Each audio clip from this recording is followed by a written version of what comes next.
მოწევა მავნებელია თქვენი ჯანმრთელობისათვის.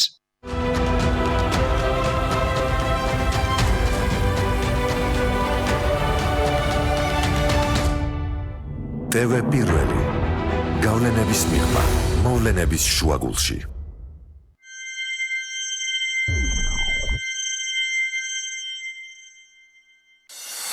გადაცემის სპონსორია ნოვა.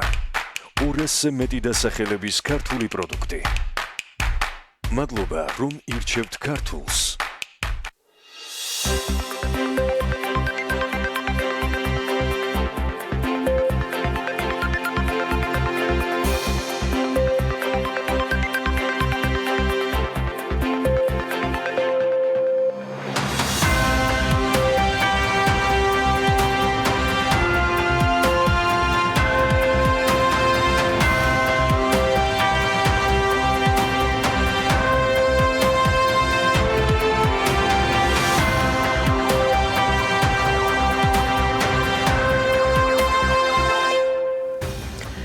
მშვიდობისა საქმიან 16 ოქტომბერს ვიწყებთ პირველზე ბიზნეს მედია საქართველოს გუნდის წევრებთან ერთად.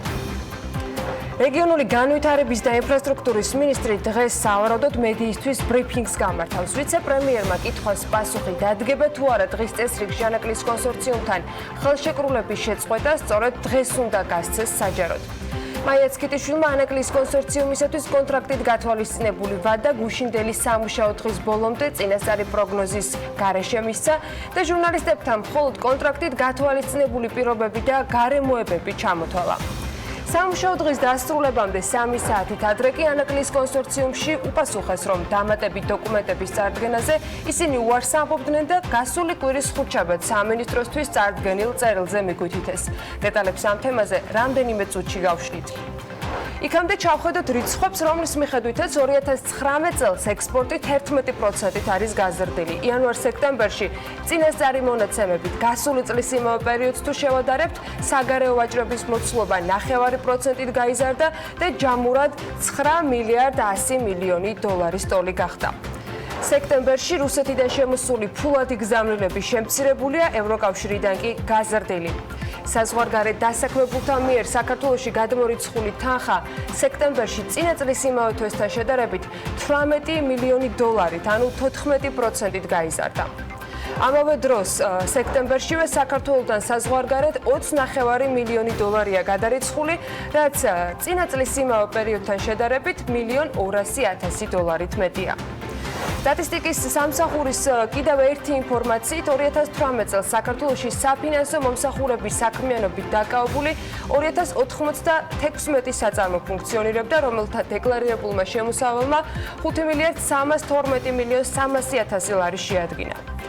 საქართველოს ბიზნეს ასოციაცია წერილს აქვეყნებს და შრომის კანონმდებლობაში ცვლილებებს პრინციპული პოზიციით, მხოლოდ შესაბამისი ანალიზის საფუძველზე და ისიც ეტაპობრივად ითხოვს. სახელმწიფო აუდიტის სამსახურის ბიუჯეტის მონიტორის ბიუჯეტის შესრულების 8 თვის მაჩვენებლების მიხედვით კი შემოსულობების მოცულობამ 7 მილიარდ 800 მილიონი ლარი შეადგინა, ხოლო გაწეულმა გადასახდელებმა კი 8 მილიარდ 100 მილიონი ლარი.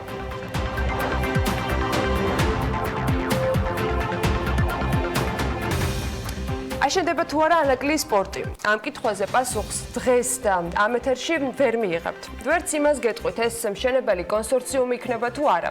ჯერ კიდევ არის დრო ვარაუდის და დასკვნებისათვის. ჯერ ვერც იმას გეტყვით, გადაჭრით, შეწყვეტს თუ არა მთავრობა ანაკლის კონსორციუმთან ხელშეკრულებას მაინც და მაინც დღეს. სავარაუდოდ არა. ამ კითხვაზე პასუხი დღეს ოფიციალურად უნდა გახდეს ცნობილი, თუმცა იქამდე გუშინ მაია ცქიტიშვილმა ერთ-ერთ ეთერში საუბრისას თქვა, რომ სავარაუდოდ გადაწყვეტილება მიიღება და წლის ბოლომდე მიეცემა კონსორციუმს ვადა იმისათვის, რომ ვალდებულებები შეასრულონ. ჩვენ დილიდან საქმიანად ვიწყებთ დღეს და არაფერს გამოგაპარებთ. მაინც ვიდრე წინსწრებად ჩანიშნული შეხვედრა მედიასა და ვიცე-პრემიერს შორის შედგება, სად ვართ დღეს? აი ამას უნდა მივყვეთ. დღეს 16 ოქტომბერია, დღე როცა ანაკლის განვითარების კონსორციუმისათვის რამდენჯერმე გადავალდებული დედლაინის დრო ხელშეკრულებით გუშინ სრულად ამოიწურა. დიახ, ეს იყო გუშინ. გუშინ იყო დღე, როცა ორი საკმაოდ გაწონასწორებული მხარის განცხადებები მოვისმინეთ და სიმშვიდით პრინციპში არც ერთი გამოირჩეოდა. ქონდა თუ არა რომელიმე სამი საფუძველი. დიახ, ორივე მხარისათვის, რომელიც ქვეყნისათვის ამ უმნიშვნელოვანესი პროექტის საჯარო კერძო პარტნიორობის მხარეს წარმოადგენს, ემოციურობა ლოგიკური იყო, იმიტომ რომ ვითარება ნამდვილად არ არის მარტივი. 12 საათზე მედიასთან შეხვედრა გუშინ ჯერ ვიცე-პრემიერმა ჩანიშნა. ზუსტად 3 საათში, ზუსტად 3-ზე და ზუსტად 3 საათით ადრე, ვიდრე კონსორციუმის მხრიდან სახელმწიფოსათვის ინვესტორების შესახებ დოკუმენტაციის წარდგენისვა და ამოიწურებოდა, ჟურნალისტების კითხვებზე საპასუხოდ შეიკრიბნენ ანაკლიის კონსორციუმის წარმომადგენლები და იქვე თქვეს, რომ ამით გუშინდელი დღე სრულდებოდა. კითხვა-პასუხი ორივე შემთხვევაში მოცულობით ქრონომეტრაჟს ითვლის, თუმცა სრულად არ ნიშნავს ეს, რომ ყველა კითხვაზე პასუხი მიღებული გვაქვს. აქაც ცალსახა პასუხია, რომ არა.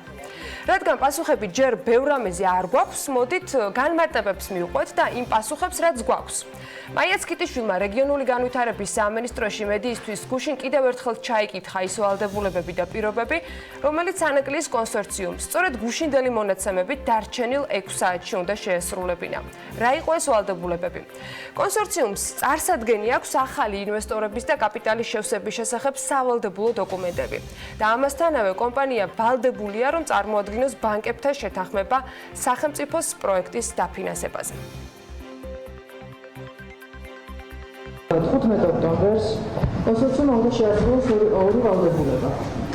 უნდა წარმოადგინოს საკუთარი კაპიტალის მოზიდვაზე პოტენციურ ინვესტორებთან 120 მილიონი დოლარის ოდენობით კაპიტალის მოზიდვაზე ხელმოწერილი სავალდებულო ხელშეკრულებები, რომელთა ძალაში შეცვლა არის დამოკიდებული ბანკებისგან 400 მილიონი დოლარის ოდენობით ცეცხლების მოზიდვაზე. მეორე ვალდებულება არის წარადგინოს საერთაშორისო ბანკებთან ხელმოწერილი წინასწარი შეთანხმებები 400 მილიონი დოლარის ოდენობით ცეცხლების მოზიდვაზე იმ პირობებით, რომელიც იქნება მისაღები მთავრობის ნაწილში საქართველოს მთავრობისთვის. ამ განცხადებისას მოლოდინისთვის დრო ჯერ კიდევ იყო, თუმცა მალევე გაერგვა, რომ ორშაბათს საჯაროდ თქმული შეცვლას არ აპირებდნენ და ანაკლიის კონსორციუმი დამატებით არანაირი დოკუმენტის წარდგენას გუშინ აღარ გეგმავდა. არანაირი დოკუმენტაციის ჩაბარებას დღეს აღარ ვაპირებთ. ხედვა თუ როგორ უნდა წავიდეს პროექტი წინ, წარუდგინეთ მთავრობას, ჩვენ არაფრის სხვა წარდგენას არ ვაპირებთ, კიდევ ერთხელ, იმიტომ რომ არის კონკრეტული ქმედებები, მე ამაზე ვისაუბრე, რომ გადასადგმელი მთავრობის მხრიდან ელემენტარული მხარდაჭერასთან დაკავშირებით იმ ინვესტორების, რომლებიც მობილიზებულები არიან ინვესტიციის განსახორციელებად და ეს მინიმალური ნაბიჯები თუ გადადგმული არ იქნება მთავრობის მიერ, კიდევ ერთხელ ხაზს გაუსმევს თუ რა დამოკიდებულება აქვს მთავრობას ამ პროექტთან მიმართებაში. იდუმალ წერილებს გუშინ კიდევ ერთი მიემატა. ხუთშაბათს ანაკლიის კონსორციუმისაგან სახელმწიფოსთვის გაგზავნილი წერილი მთავარ ინტრიგად ამ პრესკონფერენციის შემდეგ მაინც დარჩა. დილით ვიცე-პრემიერმა უარყო ინფორმაცია, რომ მათთან გადაგზავნილი წერილი რაიმე სახის გეგმებს შეიცავდა, თუმცა განსხვავებული იყო კვლავ ლევან ახვლედიანის პოზიციები. დარწმუნებული ვარ მას შემდეგ, რაც თქვენ თუნდაც ბოლო წერილს გაიცნობით, თუ ანაკლიის განვითარების კონსორციუმი როგორც პასუხისმგებლიანი ინვესტორი ჩათვლის საჯაროდ განსაჯაროოს ეს ინფორმაცია, თქვენ დარწმუნებით იმაში, რომ თუნდაც ბოლო ინფორმაცია იმასთან დაკავშირებით, რომ ბოლო წერილში იქნა წარმოდგენილი კონკრეტული გეგმები და ხედვები არ შესაბამება სინამდვილეს. მაია ცქიტიშვილის განცხადებით, წერილში, რომელიც მათ მიიღეს, არ არის ასახული კონკრეტული გეგმები, ხედვები, არც ის, როგორ აპირებს კონსორციუმი ვალდებულებების შესრულებას. მან ანაკლიის განვითარების კონსორციუმს მიმართა თავად გაასაჯარაონ სამინისტროსთვის გაგზავნილი წერილი. კონფიდენციალობის დარღვევა არც ლევან ახვლედიანმა ისურვა, თუმცა კიდევ ერთხელ გაიმეორა, რომ პროექტის შეფერხების მიზეზი საქართველოს ხელისუფლების დამოკიდებულება გახდა, რომელიც ამ პერიოდის განმავლობაში მათი მხრიდან ვლინდებოდა.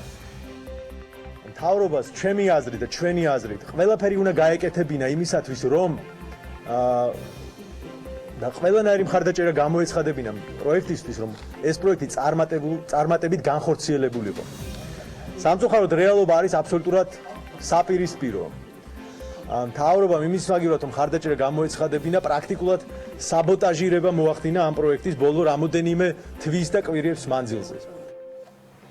სწავე შეფასებებს ხელისუფლებისადმი კრიტიკული შინაარსით გუშინდელ პრესკონფერენციაზე არც კონსორციუმის სამეთვალყურო საბჭოს ახალმა წევრებმა არიდეს თავი. და ჯონასი არ მორიდებია საუბარს იმაზე, რომ მთავრობამ ინვესტორების მიმართ ძალიან ნეგატიური და არასტუმარ მასპინძლური დამოკიდებულება გამოავლინა, რომელიც მისივე შეფასებით საქართველოში მისი 25 წლიანი ცხოვრებასა და მოღვაწეობის პერიოდში უბრალოდ არ შეხვედრია. ბრალდების ტონთან ერთად, როგორც ჩანს, სახელმწიფოს მხრიდან ბოლო თვეების განმავლობაში გადადგმული ნაბიჯების სხვადასხვა ინსტიტუციების შესრულებით ანაკლიის კონსორციუმისათვის მთავარი არგუმენტი იყო პროექტთან დაკავშირებული ვალდებულების შესრულების გეგმაში ცვლილებისათვის. BMG-ის ინფორმაციით 10 ოქტომბერს, ანუ გასული კვირის ხუთშაბათს, ანაკლიის განვითარების კონსორციუმმა ინფრასტრუქტურის სამინისტროს მიმართა წერილით, რომელშიც კონსორციუმი მამუკა ხაზარაძის და ბადრი ჯაფარიძის წინააღმდეგ მიმდინარე სასამართლო პროცესიდან გამომდინარე ფორს-მაჟორის დადგომაზე მიუთითებდა და სახელმწიფოსგან პორტის პროექტის განხორციელებისათვის მთავრობასთან დამატებით მოლაპარაკებებს ითხოვდა. მართალია ინფორმაციაზე ღია დასტური ვერ მივიღეთ, მაგრამ კითხვაზე მიიჩნევს თუ არა მაია ცქიტიშვილი, მამუკა ხაზარაძის და ბადრი ჯაფარიძის სამართლებრივი დევნის დაწყებას ფორს-მაჟორად, აი რას პასუხობს ვიცე-პრემიერი. ბუნებრივი არ აღიქავს, რადგანაც ანაკლიის განვითარების კონსორციუმს აქვს საკუთარი ვალდებულებები, მამუკა ხაზარაძის და ბადრი ჯაფარიძის მიმართ არსებული სამართლებრივი პროცესი არის ცალკე არსებული სამართლებრივი პროცესი, რომელიც არ არის დაკავშირებული უშუალოდ კონსორციუმის ვალდებულებების შესრულებასთან. ის ვერ იქნება გახდებული, როგორც რაიმე სახის ფორს-მაჟორი ერთის მხრივ და შესაბამისად დღეს ოქტომბერში ამაზე საუბარი, როდესაც კონკრეტული ვადის შესრულების დრო დგება, ვფიქრობ, რომ არის სრულიად უადგილო. დიახ, ეს სიმართლეა, ვალდებულებები კონსორციუმის მიერ არის აღებული, მაგრამ მართლა მაინტერესებს, ვისთვის შეიძლება იყოს დამაჯერებელი, რომ როცა მამუკა ხაზარაძეს და ბადრი ჯაფარიძეს ფულის გათეთრებაში დასდეს ბრალი, ეს არც ინვესტორებისთვის იქნებოდა დაბრკოლება და არც პოტენციური პარტნიორებისათვის. მაინტერესებს მეთქი კი ვამბობ, მაგრამ რა პასუხია ამაზე განცდის დონეზე ყოველ შემთხვევაში ალბათ გასაგები არის. ან ვის ჰქონდა ილუზია, რომ ერთ-ერთი ყველაზე მნიშვნელოვანი და სისტემური ბანკის დამფუძნებლებზე ცალსახად ფულის გათეთრების საქმეზე ბევრ კითხვასთან დაკავშირებული და ასოცირებული საქმე არ აისახებოდა საინვესტიციო კლიმატზე. ან ლონდონის ბირჟაზე განთავსებული კომპანიების აქციების ფასი საერთოდ თუ არის ვინმეს მხრიდან მოკითხული და ამაზე ნაფიქრი. ამაზე ბევრი თავად კონსორციუმის დამფუძნებლებმაც ისაუბრეს და ფაქტებმაც საჩვენა, რომ ყველაფერი ისე მარტივად არ არის, როგორც ისმინება, მით უმეტეს ტელევიზორიდან როგორც ისმინება. ანაკლიის კონსორციუმმა შესაძლოა ღრმაწყლოვანი პორტის მშენებლობის ჯერ არ აშენებული უფლება დაკარგოს. ამის მიზეზი ოფიციალურად მთავრობას ხელში აქვს, ხელმოწერილი. ბევრჯერ გადაწეული ვადების ფონზე გუშინდელი დედლაინი ყველა მოთხოვნის შესრულებით ნამდვილად არ ამოწურულა. კონსორციუმს არ ჰყავს ინვესტორი კომპანია, რომელზეც სახელმწიფოსგან დასტური ექნებოდა. კონსორციუმს არ აქვს არც ფინანსური გარანტიები, რომელიც მას ამ მნიშვნელოვანი პროექტის პირველი ფაზის დასრულებისთვის სჭირდებოდა. მაგრამ ხომ არ შეიძლება რომ ყველაფერი მხოლოდ ამ ორ პირობამდე და ამ ორ წინადადებამდე დავიყვანოთ. რატომ მოხდა ასე? ამის დასკვნის შესაძლებლობა ალბათ გვაქვს. ბევრჯერაც გვისაუბრია და ბევრიც მოგვიყვანია იმ დღის წესრიგზე, რომელიც გასული წლის მიწურულიდან მოყოლებული ამ პროექტის და მისი დამფუძნებლების გარშემო გამიზნულად თუ შემთხვევით მნიშვნელოვანი გადაწყვეტილებების წინ თავს იჩენდა ხოლმე. რა ბედიელის ანაკლიის პროექტს? ეს ძალიან მნიშვნელოვანი კითხვაა და ვიდრე მასზე პასუხი გვეცოდინება, კიდევ ერთ კითხვაზე ველოდებით პასუხს. გაწყვეტს თუ არა მთავრობა კონსორციუმთან ხელშეკრულებას. მაია ცქიტიშვილის განმარტების მიხედვით, თუ კონსორციუმი დოკუმენტს არ წარმოადგენდა, სახელმწიფოს ამის სრული უფლება ჰქონდა. და დიახ, მას ამის სრული უფლება აქვს. და კიდევ ერთხელ გეტყვით, რომ გუშინ ვიცე-პრემიერმა თქვა, რომ ამ უფლებას სავარაუდოდ წლის ბოლომდე არ გამოიყენებენ, მაგრამ წლის ბოლომდე თუ ვითარება არ შეიცვალა, მაშინ რა იცვლება ჯამში და რა მნიშვნელობა აქვს დარჩენილ ორ თვე ნახევარს. ფაქტია, ის რაც ვალდებულებებით არის გაწერილი, ჯერჯერობით არ არის შესრულებული და თუ ხელშეკრულება შეწყდება, ვიცით რას იზამს ანაკლიის კონსორციუმი. ისიც ნუ რა ვის დაავიწყდება, რომ მხარეები, რომლებიც იდეაში პარტნიორები უნდა იყვნენ, ბოლო ორი თვეა აქტიურად ემზადებიან სასამართლოსთვის და ეს, ანუ ამის იდენტიფიკაცია ყველა დონეზე ჩანდა და ახლაც ცალსახადა სახეზეა. ფინგის დროს ითქვა, რომ აი ხვალე თუ ჩვენ ასე ვთქვათ არ წარმოადგენთ კონკრეტულ დოკუმენტებს, რომ მთავრობას აქვს ასე ვთქვათ უფლება რომ შეწყვიტოს ხელშეკრულება. მე კიდევ მინდა სრული პასუხისმგებლობით ვთქვა, რომ ამ ასე ვთქვათ ამ გზას თუ დაადგება მთავრობა, არც ერთი და ამას კიდევ ერთხელ თუ გათვითცნობიერებული ადამიანი გეუბნებით, რომელმაც 4 წელიწადი გავატარე ამ პროექტის ასე ვთქვათ მართვაში, არც ერთი მაღალი რეპუტაციის მქონე ინვესტორი თუ საერთაშორისო საფინანსო ინსტიტუტი ამ პროექტს აღარ გაეკარება. და ეს პროექტი ძალიან დიდი ხნით გაჩერდება. აგიტირდებათ და ხელშეკრულების მოშლის პროცედურა დეტალებში არ მაქვს შესწავლილი. აქედან გამომდინარე, კიდევ ერთხელ ვამბობ, რომ ჩვენ ველოდებით დღევანდელი დღის დასრულებას და მივცეთ საშუალება კონსორციუმს, რომ ეს ვალდებულებები შეასრულოს და რაღაცაზე ვისაუბროთ ხვალ. როდის იქნება დღეს მაია ცქიტიჩურის დაპირებული განცხადება, ეს ჯერ არ ვიცით. BMT-ის მკითხველი და ჩვენი სოციალური ქსელების მიმდევრები ამ ამბავს ნამდვილად არ გამოაკლდებიან. რაც შეეხება ხელშეკრულების გაწყვეტის პირობებს. თუ მთავრობამ ასეთი გადაწყვეტილება მიიღო, მათ ამისათვის მზას სამოქმედო რუქა ნადვილად ხელმისაწვდომი აქვთ. რამდენიმე თვის წინ იურიდიულ კომპანია White & Case-იც დაიქირავეს, რომელსაც სხვა საკითხებთან ერთად უნდა მოემზადებინა ანალიზი. რა შედეგები მოჰყვებოდა ანაკლიის განვითარების კონსორციუმთან საინვესტიციო შეთანხმების შეწყვეტა. სხვადასხვა ამ დოკუმენტის შინაარს ჩვენ ვცდილობთ, რომ რამენაირად მივწვდეთ, მაგრამ ჯერჯერობით ეს დოკუმენტი ხელმისაწვდომი საჯაროდ არ არის. და პრინციპში, რას გვაძლევს ანალიზი, თუ დღეს ვიგებთ, რომ ანაკლის ღრმაწყლოვანი პორტის მშენებლობა სულ მინიმუმ რამდენიმე წლით გადაიჩუჩებს, ან თუნდაც 2 თვის შემდეგ გავიგოთ ეს. ამ კითხვაზე პასუხისათვის სივრცეს მაყურებელს დაგიტოვებთ, მით უმეტეს პასუხებისათვის საკმარისი ინფორმაციაც გაქვთ საქმიან მაყურებლებს, განსჯის უნარიც და ბერკეტიც რეაქციისაა, რომლის გამოსახატადაც მხოლოდ ბუნებისაგან ბოძებული არ აღია საჭირო. ხმა თითოეული ადამიანის ხმა. დღევანდელ გადაწყვეტილებაზე აუცილებლად მოგიყვებით, იქამდე სხვა დანარჩენ სიახლეებს ჩავხედოთ, ანაკლია მნიშვნელოვანი და მთავარი ამბავია, თუმცა მიმდინარე ამბებიც არც ერთ შემთხვევაში არ უნდა გამოვტოვოთ, არც საქმიანი დილის ეთერში და არც BMT-ის მკითხველებისათვის. 2019 წლის სექტემბერში წინა თვესთან შედარებით საარსებო მინიმუმი 70 თეთრით არის გაზრდილი. სტატისტიკის ეროვნული სამსახურის ინფორმაციით, სექტემბერში შრომისუნარიანი ასაკის მამაკაცის საარსებო მინიმუმი 189 ლარი და 90 თეთრი გახდა. 2018 წელს სადაზღვო კომპანიების მიერ გამომუშავებულმა პრემიამ კი 493 მილიონ 800.000 ლარი შეადგინა. მეტროსადგურ გოცირიძის რეკონსტრუქციის მიზნით მეორედ გამოცხადებული ტენდერი უარყოფითი შედეგით დასრულდა. მეტროს რეაბილიტაცია კომპანიებს არ სურთ. 2019 წლის იანვარ-სექტემბერში საქართველოში საგარეო ვაჭრობის ბრუნვა 9 მილიარდ 193 მილიონ 700.000 დოლარი შეადგინა, რაც წინა წლის იმავე პერიოდის მაჩვენებელს 9% აღემატება. საქსტატის ინფორმაციით, ექსპორტი 2 მილიარდ 719 მილიონი დოლარი იყო, ანუ 11.1%-ით მეტი, ხოლო იმპორტი 3.3%-ით არის გაზრდილი და 6 მილიარდ 474 მილიონი დოლარი შეადგინა. უარყოფითმა სავაჭრო ბალანსმა 2019 წლის იანვარ-სექტემბრის პერიოდში 3 მილიარდ 755 მილიონი დოლარი დააფიქსირა და ეს არის საგარეო სავაჭრო ბრუნვის 40.8%. 2019 წლის სექტემბერში წინა თვესთან შედარებით საარსებო მინიმუმი გაზრდილია 70 თეთრით. სტატისტიკის ეროვნული სამსახურის ინფორმაციით, სექტემბერში შრომისუნარიანი ასაკის მამაკაცის საარსებო მინიმუმი არის 189 ლარი და 90 თეთრი. მაშინ როცა აგვისტოში ეს იყო 189 ლარი და 20 თეთრი. 2018 წლის იმავე პერიოდთან შედარებით კი სექტემბერში საარსებო მინიმუმი 19 ლარი და 70 თეთრით გაიზარდა. 2018 წლის სექტემბერში ეს თანხა იყო 170 ლარი და 20 თეთრი.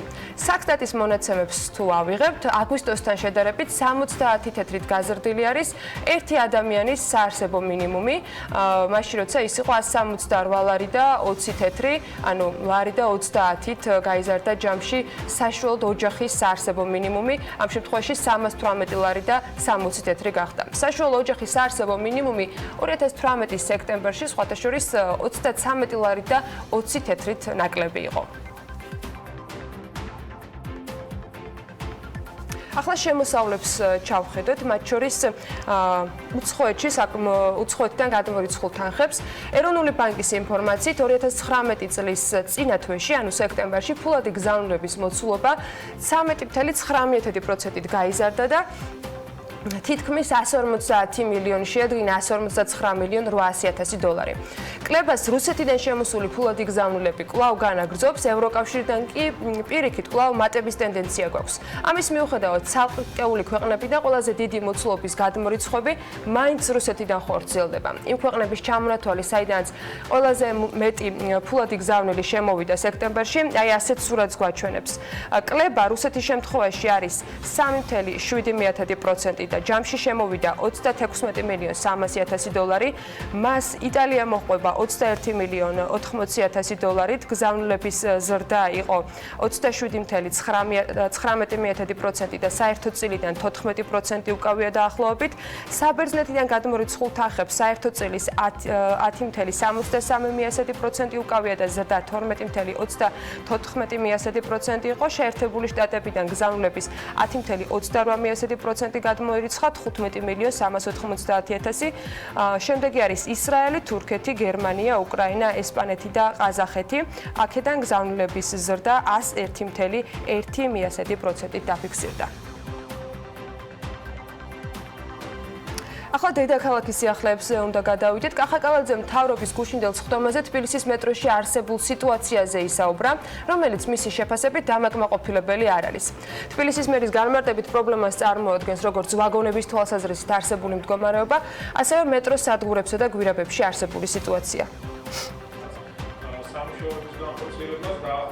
ჩვენ დავიწყეთ ძალიან მნიშვნელოვანი პროექტის განხორციელება.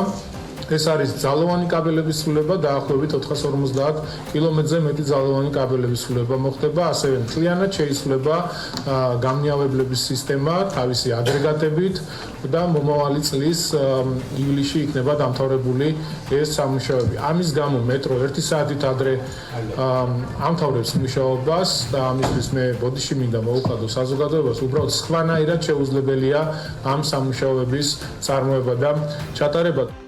მოგვიანებით თბილისის ვიცემერმა განმარტა, რომ ამ ეტაპზე თბილისის მეტროპოლიტენში საექსპლუატაციო ვადაგასული არც ერთი შემადგენლობა არ მოძრაობს და როგორც ვიცემერი აღნიშნავს, 40 ახალი ვაგონის შესყიდვის შემდეგ მეტროპოლიტენში 48 შემადგენლობიდან მხოლოდ 10 შემადგენლობა შეიცვლება. რაც შეეხება მეტროსადგურების რეაბილიტაციის პროცესს, ირაკლი ხმალაძის განმარტებით, კონკრეტული ვადების დასახელება როდის დაიწყება და დასრულდება ეს პროცესი, მას გაუჭირდება, თუმცა მისივე ინფორმაციით ამ ეტაპზე ექსპერტიზის სამუშაოები მიმდინარეობს. მეტროსადგურ გოცირძის რეკონსტრუქციის მიზნით კი მეორედ გამოცხადებული ტენდერი უარყოფითი შედეგით დასრულდა. აღსანიშნავია, რომ სამუშაოები მათ შორის ბაქნის გადახურვასაც გულისხმობდა.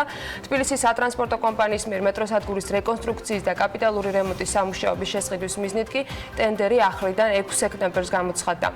სატენდერო პირობების მიხედვით წინადადებების მიღება 27 სექტემბერს იყო დასრულებული. შესყიდვის სავარაუდო ღირებულება 2,425,500 ლარი იყო. თბილისის მერის ინფორმაციით, მიმდინარე წლის 1 ნოემბრიდან A კატეგორიის ტაქსებს ქიმწმენდის ვაუჩერების უფასოდ მიღების საშუალება ექნებათ. კახაკალაძის განცხადებითვე მომდევნო ეტაპზე მერია კონტროლის მექანიზმის შექმნას გეგმავს იმისთვის, რომ ტაქსები მოწესრიგებული იყოს და ადამიანმა, რომელიც ამ სერვისით სარგებლობს, კომფორტულად იგრძნოს თავი და ავტომობილი იყოს უსაფრთხო და გამართული. დედაქალაქის მერის ინფორმაციითვე დღეის მდგომარეობით თბილისში 9,000-მდე A კატეგორიის ტაქსი მოძრაობს და ეს ციფრები ყოველდღიურად ცვლადია. 2019 წლის 14 ოქტომბერს ევროპის რეკონსტრუქციისა და განვითარების ბანკმა საკუთარ ვებგვერდზე საქართველოს შესახებ კიდევ ერთი საკრედიტო ხელშეკრულების შესახებ გამოაქვეყნა ინფორმაცია. 5 მილიონი ევროს სესხით ბაკურიანში სპეცტექნიკის და მუნიციპალური ავტობუსების შეძენაა დაგეგმილი. პროექტის მიხედვით საქართველოს ევრო 5 სტანდარტის დიზელის საწვავზე მომუშავე 10 ავტობუსს შეიძენს, ამასთანავე გათვალისწინებულია მუნიციპალური საჭიროების სპეცტექნიკის შესყიდვაც.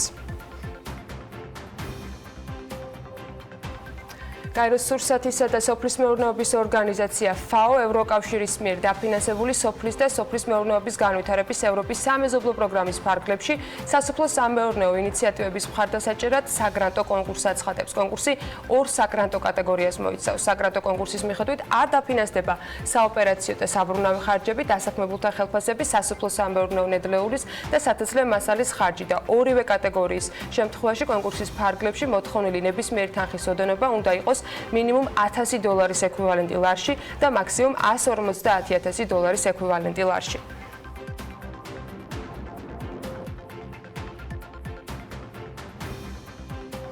თბილისში უძრავი ქონების და სასტუმრო ბიზნესის საერთაშორისო ყოველწლიური ფორუმი ჩატარდა. ფორუმი საქართველოში პირველად Property Georgia's, FIAPSI Georgia's ინიციატივით ორგანიზებით და საქართველოს ბანკის პარტნიორობით გაიმართა და მასში 15-მდე ქვეყნის 300-ზე მეტი დელეგატი იღებდა მონაწილეობას. ამ ფორუმს თათია ჩაფეჩაძე ესწრებოდა და მოდი დეტალები მის მიერ მომზადებულ სიუჟეტში ვნახოთ.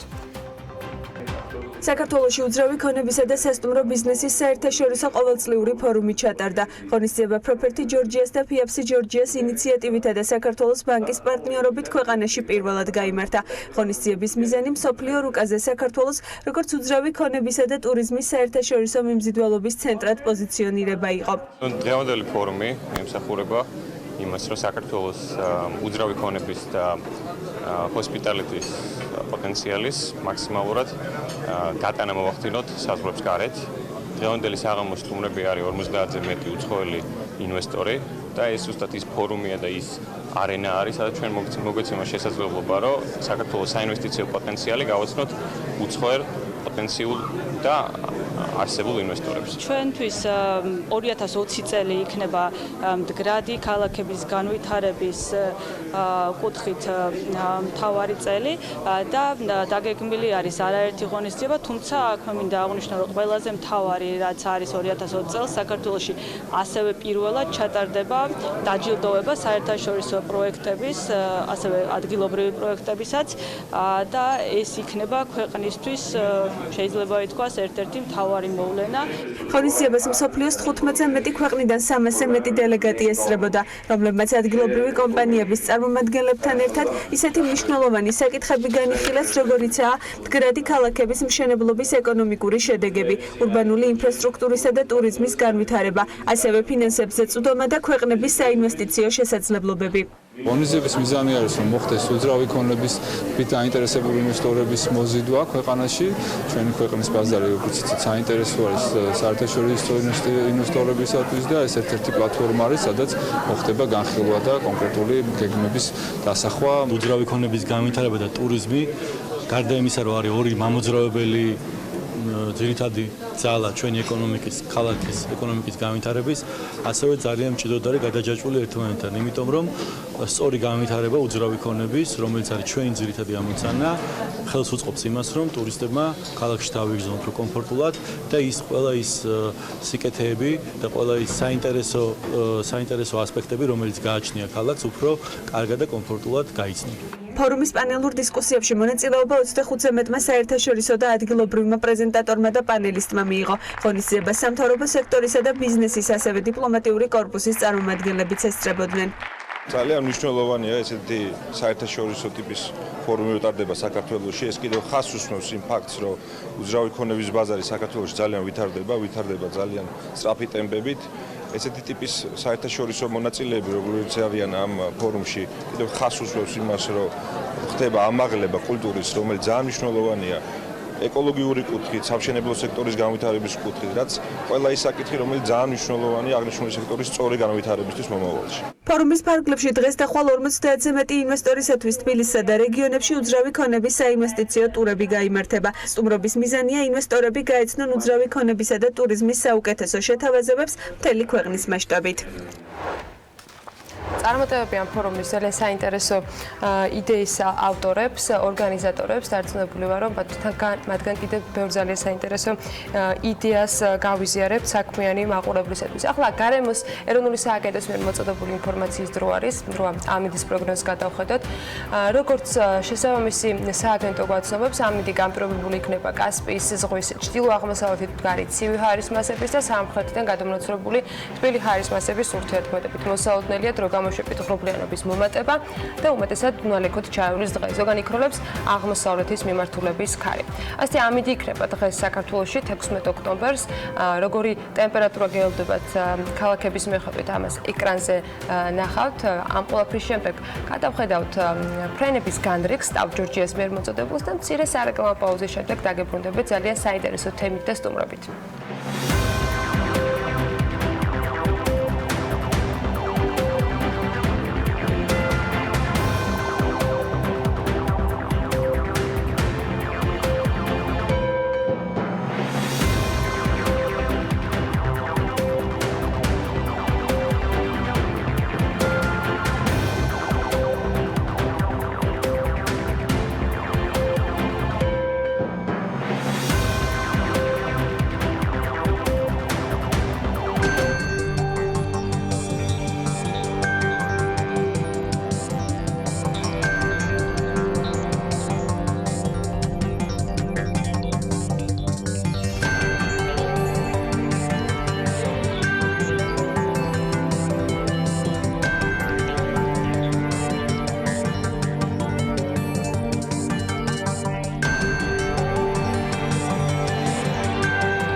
გადაცემის სპონსორია Nova.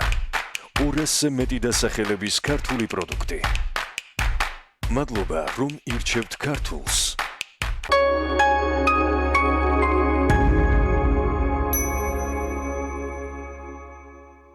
თუ ხარ Silk TV-ს აბონენტი, გადმოწერე მობილური აპლიკაცია Silk Go, ან ესტუმრე საიტს silkgo.g. დარეგისტრირდი შენი Silk TV-ს მომსახურების ანგარიშის ნომრით და ისარგებლე პაკეტით Premium Georgia, დამატებითი გადასახადის გარეშე. სადაც არ უნდა იყო, უყურე სპორტულ და კინო არხებს smartphone-ით, ლეპტოპით ან ტაბლეტით.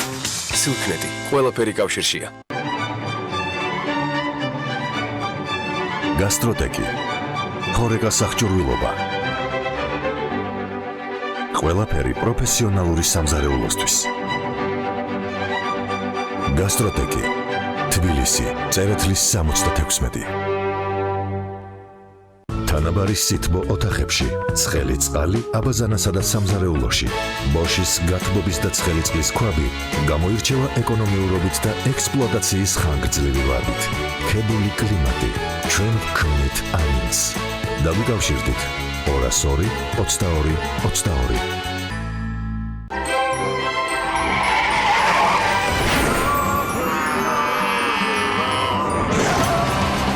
შეიძინე თეგედაში ზამთრის საბურავები უსასრულო გარანტიით და იმგზავრე მშვიდად. თეგედა, შენთან ერთად უსაფრთხოებისთვის.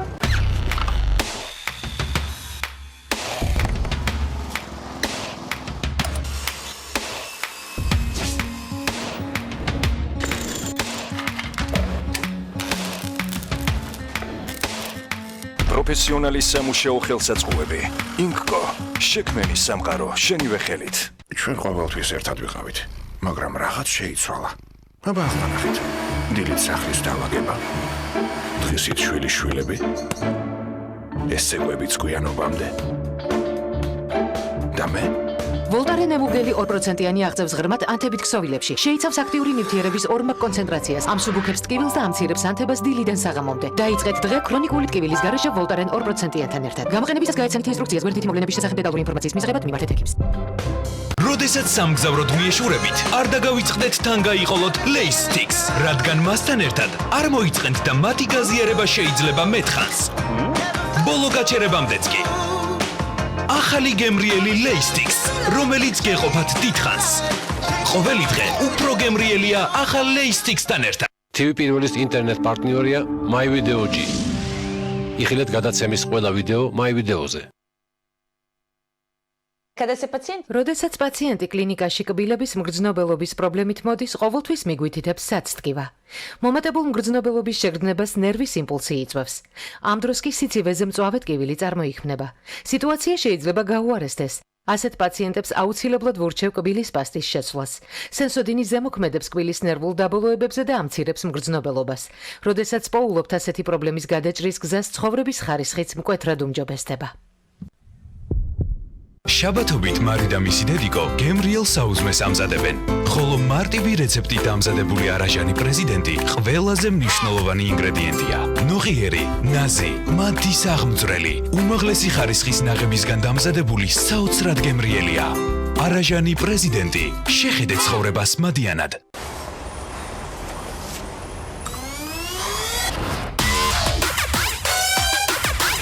Pulse. დაიმოხდე. დეტალები, რომელიც ერთად და ცალ-ცალკე ქმნის საერთო საქმეს. იმ ღირებულებებს, რომელსაც მოდუსის ქსელი უკვე 20 წელია ემსახურება. ვაწარმოებთ საქართველოში, ასევე მსოფლიო ბაზრიდან გაწვდით პროდუქციის მრავალფეროვან არჩევანს. ჩვენი გუნდი გემსახურებათ უმაღლესი სტანდარტებით. ჩვენთვის მნიშვნელოვანია თქვენთან ურთიერთობა. მადლობა 20 წლიანი მეგობრობისთვის.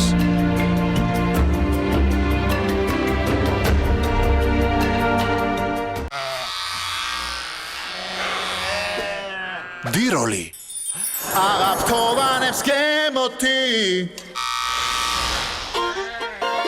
დიროლი აღაფთოვანებს გემოთი რა უფრო გემრიელია კოკა-კოლასთან ერთად ბურგერი მწვადი პიცა ჯერ კოკა-კოლა გამაგრილებელი ბევრად უფრო გემრიელია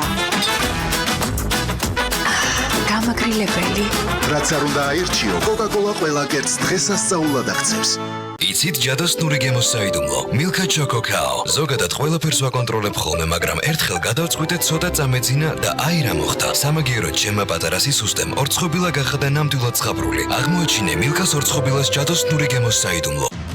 შეიძინეთ VIP აპარტამენტები Dark Tower-ის ყველაზე მასშტაბურ პროექტში, ბათუმში, ზღვის პანორამული ხედით და გამორჩეული არქიტექტურით. კომპლექსის მმართველობაში შემოდის საერთაშორისო ბრენდი Ramada Plaza by Windham-ის ჯგუფი. აქციეთ შეძენილი სახლის შემოსავლის წყაროდ, ან თავად იცხოვრეთ გამორჩეულად. ნებისმიერი საცხოვრებელი ბინის შეძენისას თქვენ მიიღებთ სახლის დიზაინის საჩუქრად. დაგვიკავშირდით.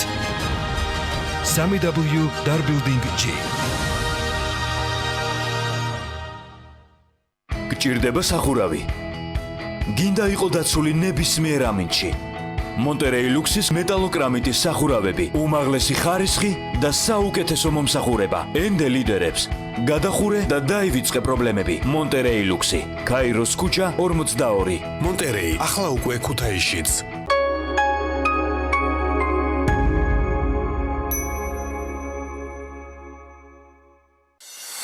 გადაცემის სპონსორია Nova. 200-ზე მეტი დასახელების ქართული პროდუქტი. მადლობა, რომ ირჩევთ ქართულს.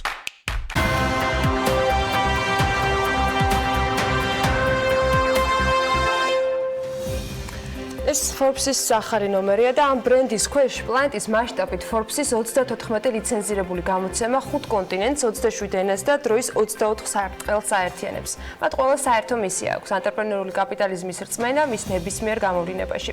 როგორია Forbes-ის მსოფლიო, რას წერენ ანგოლაში, ბრაზილიაში, ჩინეთში, კოსტა-რიკაში ან საქართველოში Forbes-ის ჟურნალისტები, როგორია მათი წარმატებული ისტორიები და მიზნები, პირველი ბიზნეს გამოცემის Forbes-ის მეშვეობით მსოფლიოს მასშტაბით ახლა მარიამ ადამიანი და ანუკა ჯოხაძე გვამოგზაურებენ მთელი მსოფლიოს გარშემო მოგესალმებით დილამშვიდობის. მთელი საუკუნეა რაც გლობალური მედიის, მძიმეწონოსანი ბიზნესის, ინვესტირების, ტექნოლოგიებისა და ანტრეპრენერების შესახებ ღრმა და ამავდროულად ფართოდ აღქმა და ანალიზს თავაზობს მსოფლიოს, არც იმას ივიწყებს, რომ ამ ცოდნით გამდიდრებულ ადამიანებს მიანიშნოს, როგორ დაატანონ გემო თავიანთი შრომის ტკბილ ნაყოფს. ასეთია მედია ბრენდის მთავარი ნიშა მთელს მსოფლიოში, მათ შორის მაგალითად ჩინეთში, სადაც Forbes ისეთ ადამიანებს ეწერს, როგორც მაგალითად უძრავი ქონების მილიარდერი ჰიუკა იანია, ის ჩინეთში ნომერ პირველი ფილანთროპია, რომელმაც 2018 წელს 590 მილიონი დოლარი გასცა სიღარიბის შემცირების პროგრამებისთვის. მსგავსი აქცენტები კეთდება ასევე ისრაელში, Forbes-ის რედაქციაში, რომლის მთავარი ამბავი სტარტაპერს ერეზ გალონსკს უკავშირდება, რომლის წამოწყება მცირე დროში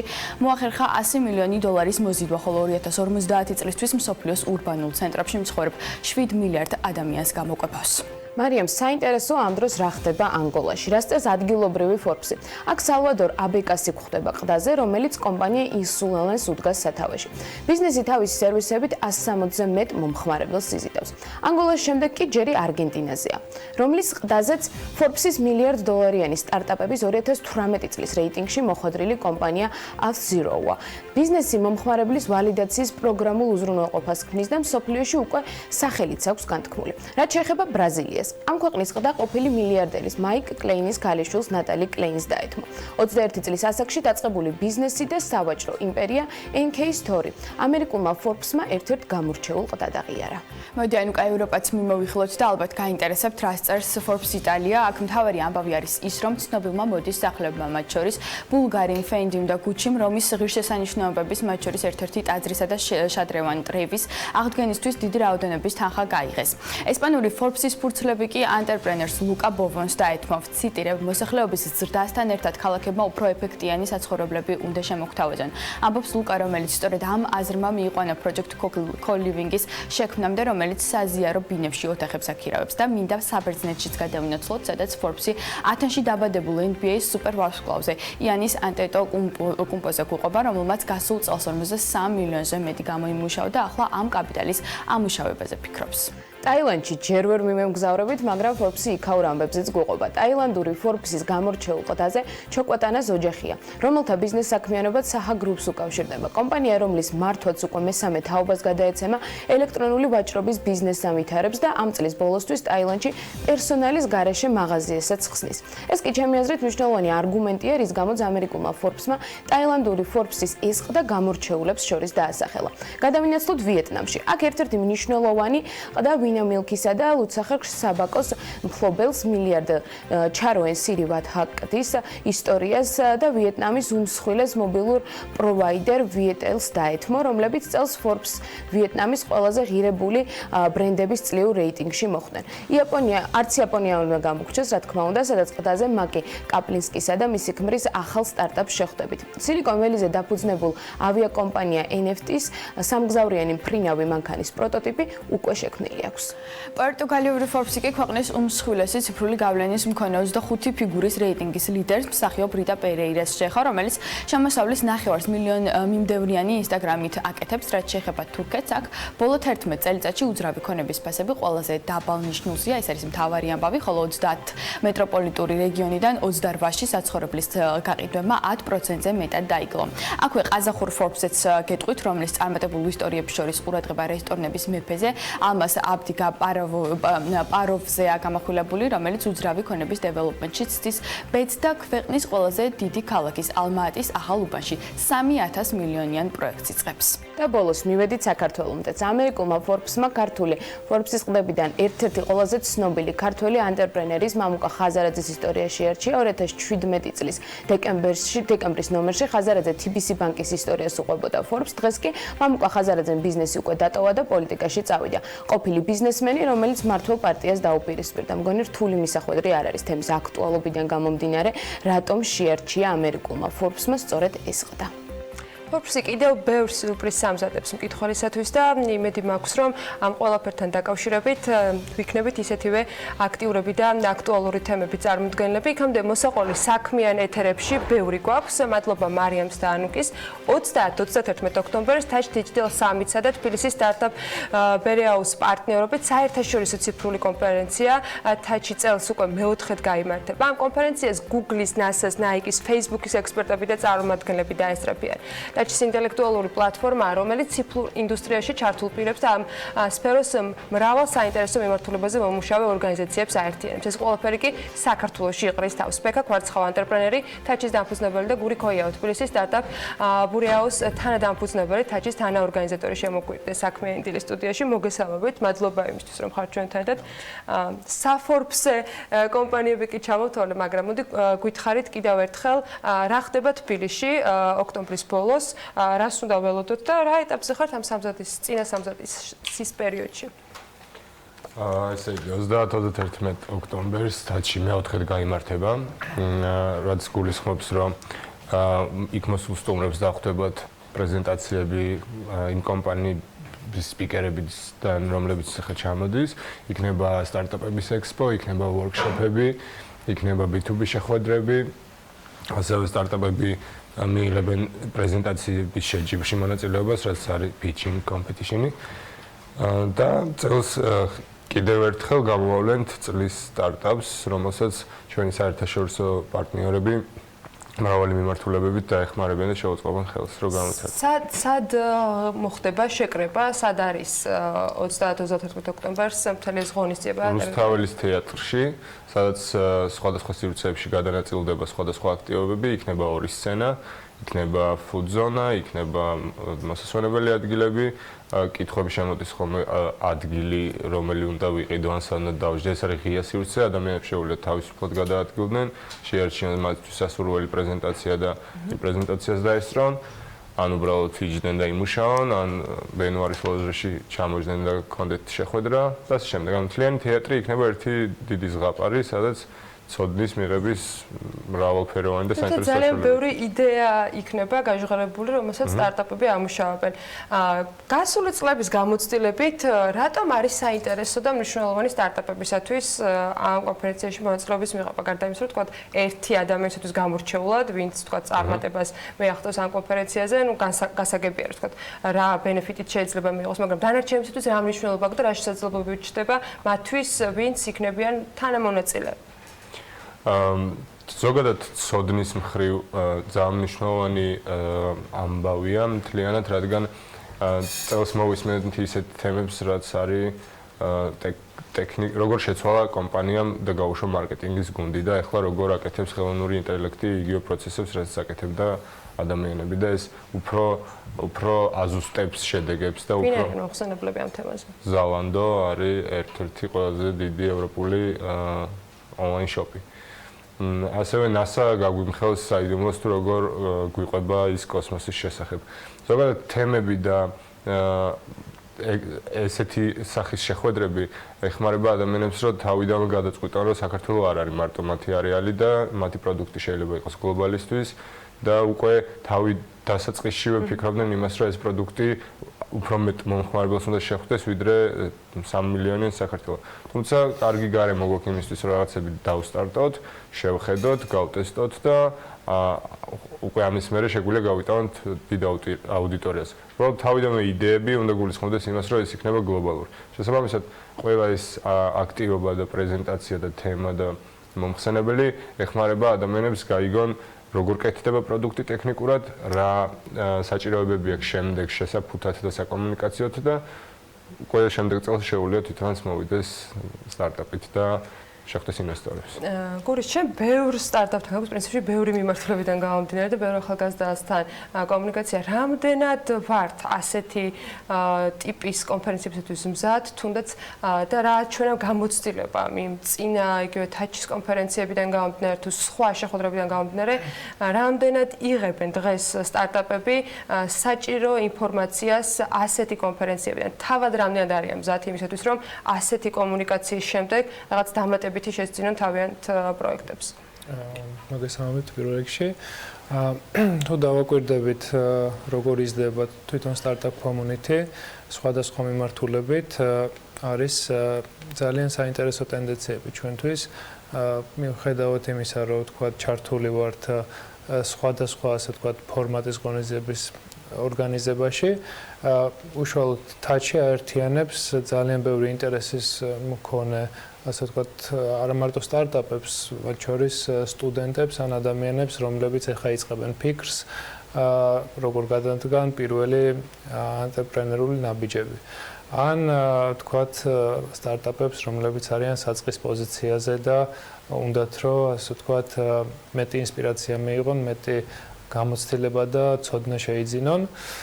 და აი სწორედ ამ პრობლემას ჭრის თაჩი. იქ თავს იყრიან როგორც აღნიშნეთ, დიდი გლობალური კომპანიები, სადაც არის ძალიან არაფორმალური გარემო, ადამიანი არის მშვიდად და კონცენტრირებული არის, რომ ან თქვათ საქმიანი შეხვედრა გქონდეს, ან ინსპირაცია მიიღოს, ან ახალი იდეა დაებადოს, ან საქმიან პარტნიორს შეხვდეს, ან საერთოდ ინვესტორი მოძებნოს და იპოვოს. ან უბრალოდ მოусმინოს ყველაფერს, შემდეგ იფიქროს და თქვათ უკვე შემდეგ თაჩზე დაბრუნდეს როგორც არ ვიცი სტარტაპი. ასე რომ თაჩის ფარგლებში ვცდილობთ რომ კონცენტრირება არ მოვახდინოთ რაღაც ერთ მიმართულებაზე, გვინდა რომ სტარტაპებს გქონდეთ აბსოლუტური ასე ვთქვათ თავისუფლების და თემატურად ბევრ მიმართულებას მოიცავს და ამას ის კომპანიებიც პრინციპში ადასტურებენ, რომელიც ჩამოვთვალეთ და რომელიც იგივე სოციალურ ქსელში თუ მოძებნიან თაჩის გვერდს, აღმოაჩენენ რომ ძალიან ბევრი საინტერესო მიმართება. მაგრამ რა ტიპის უნდა იყოს სტარტაპი, გარდა იმისა, რომ ის უნდა იყოს გათვლილი გლობალზე, რომელიც იქნება ფიჩინგის წარმოდგენილი, რომელიც უკვე საკუთარ თავს მისცემს იმის შესაძლებლობას და უფლებას, რომ ერთგვარ კონკურენციაში შევიდეს და პრეზენტაცია გააკეთოს ასეთი ტიპის კონფერენციაზე. აი, რა დონეზე უნდა იყოს სტარტაპი დღეს მიყვანილი, რომ თაჩზე წარმოდგენილი ფიჩინგის შემდეგ მას ჰქონდეს შესაძლებლობა, რომ რაღაცა წინ წასვლისათვის დამატებითი რესურსი გაუჩნდეს. თაჩზე გვაქვს ფიჩინგის ორი ვარიანტი, ერთი ვარიანტი გვაქვს, რომელსაც ვეძახით ახალი ფორმატი არის ეს და ქვია Stories Department, ისტორიების დეპარტამენტი, სადაც საწყისი, ანუ idea stage სტარტაპებს ვეძახით, ანუ სტარტაპებს, რომელსაც აქვთ საწყისი იდეა, ჩანასახის დონეზე, ეს არის უბრალოდ სავარჯიშო, ეს არის იმპროვიზაციული, ვთქვათ, სავარჯიშო, სადაც გამოდიან სხვადასხვა საწყისი სტარტაპები და აკეთებენ პრეზენტაციებს იმაზე, ვთქვათ, რაც რეალურად არიციან, ანუ ჩვენ თვითონ ვაკეთებთ პრეზენტაციებს და ასე ვთქვათ, ვქნით გარკვეულ სტრესული გარემოს სიმულაციას, სადაც სტარტაპი გამოდის და აკეთებს პრეზენტაციას იმაზე, რაც ცხოვრებაში არ უნახავს და ყავს რეალური აუდიტორია. ანუ ეს არის სავარჯიშო. რა რაც შეეხება pitching-ის ასე ვთქვათ კონკურსს, რომელიც დაჭერდება, აქ საწყისი ეტაპის სტარტაპებს სამწუხაროდ ჯერ ვერ ვეპატიჟებით, აქ უკვე ასე ვთქვათ შემდგარი სტარტაპები იქნებიან, აქ რეალური ჟიური იქნება და როგორც შარშან წელსაც თაჩი გამოავლენს 2019 წლის ყველაზე ასე ვთქვათ მისაღებ, ყველაზე საინტერესო გამართული სტარტაპ გეგმის ან იდეის ავტორს. ვინ არის ჟიურის წევრები და როგორ უნდა მოხდნეს სტარტაპები ან თუნდაც იგივე სიმულაციურ pitching-ზე ან უკვე კონკურსში ფაქტობრივად?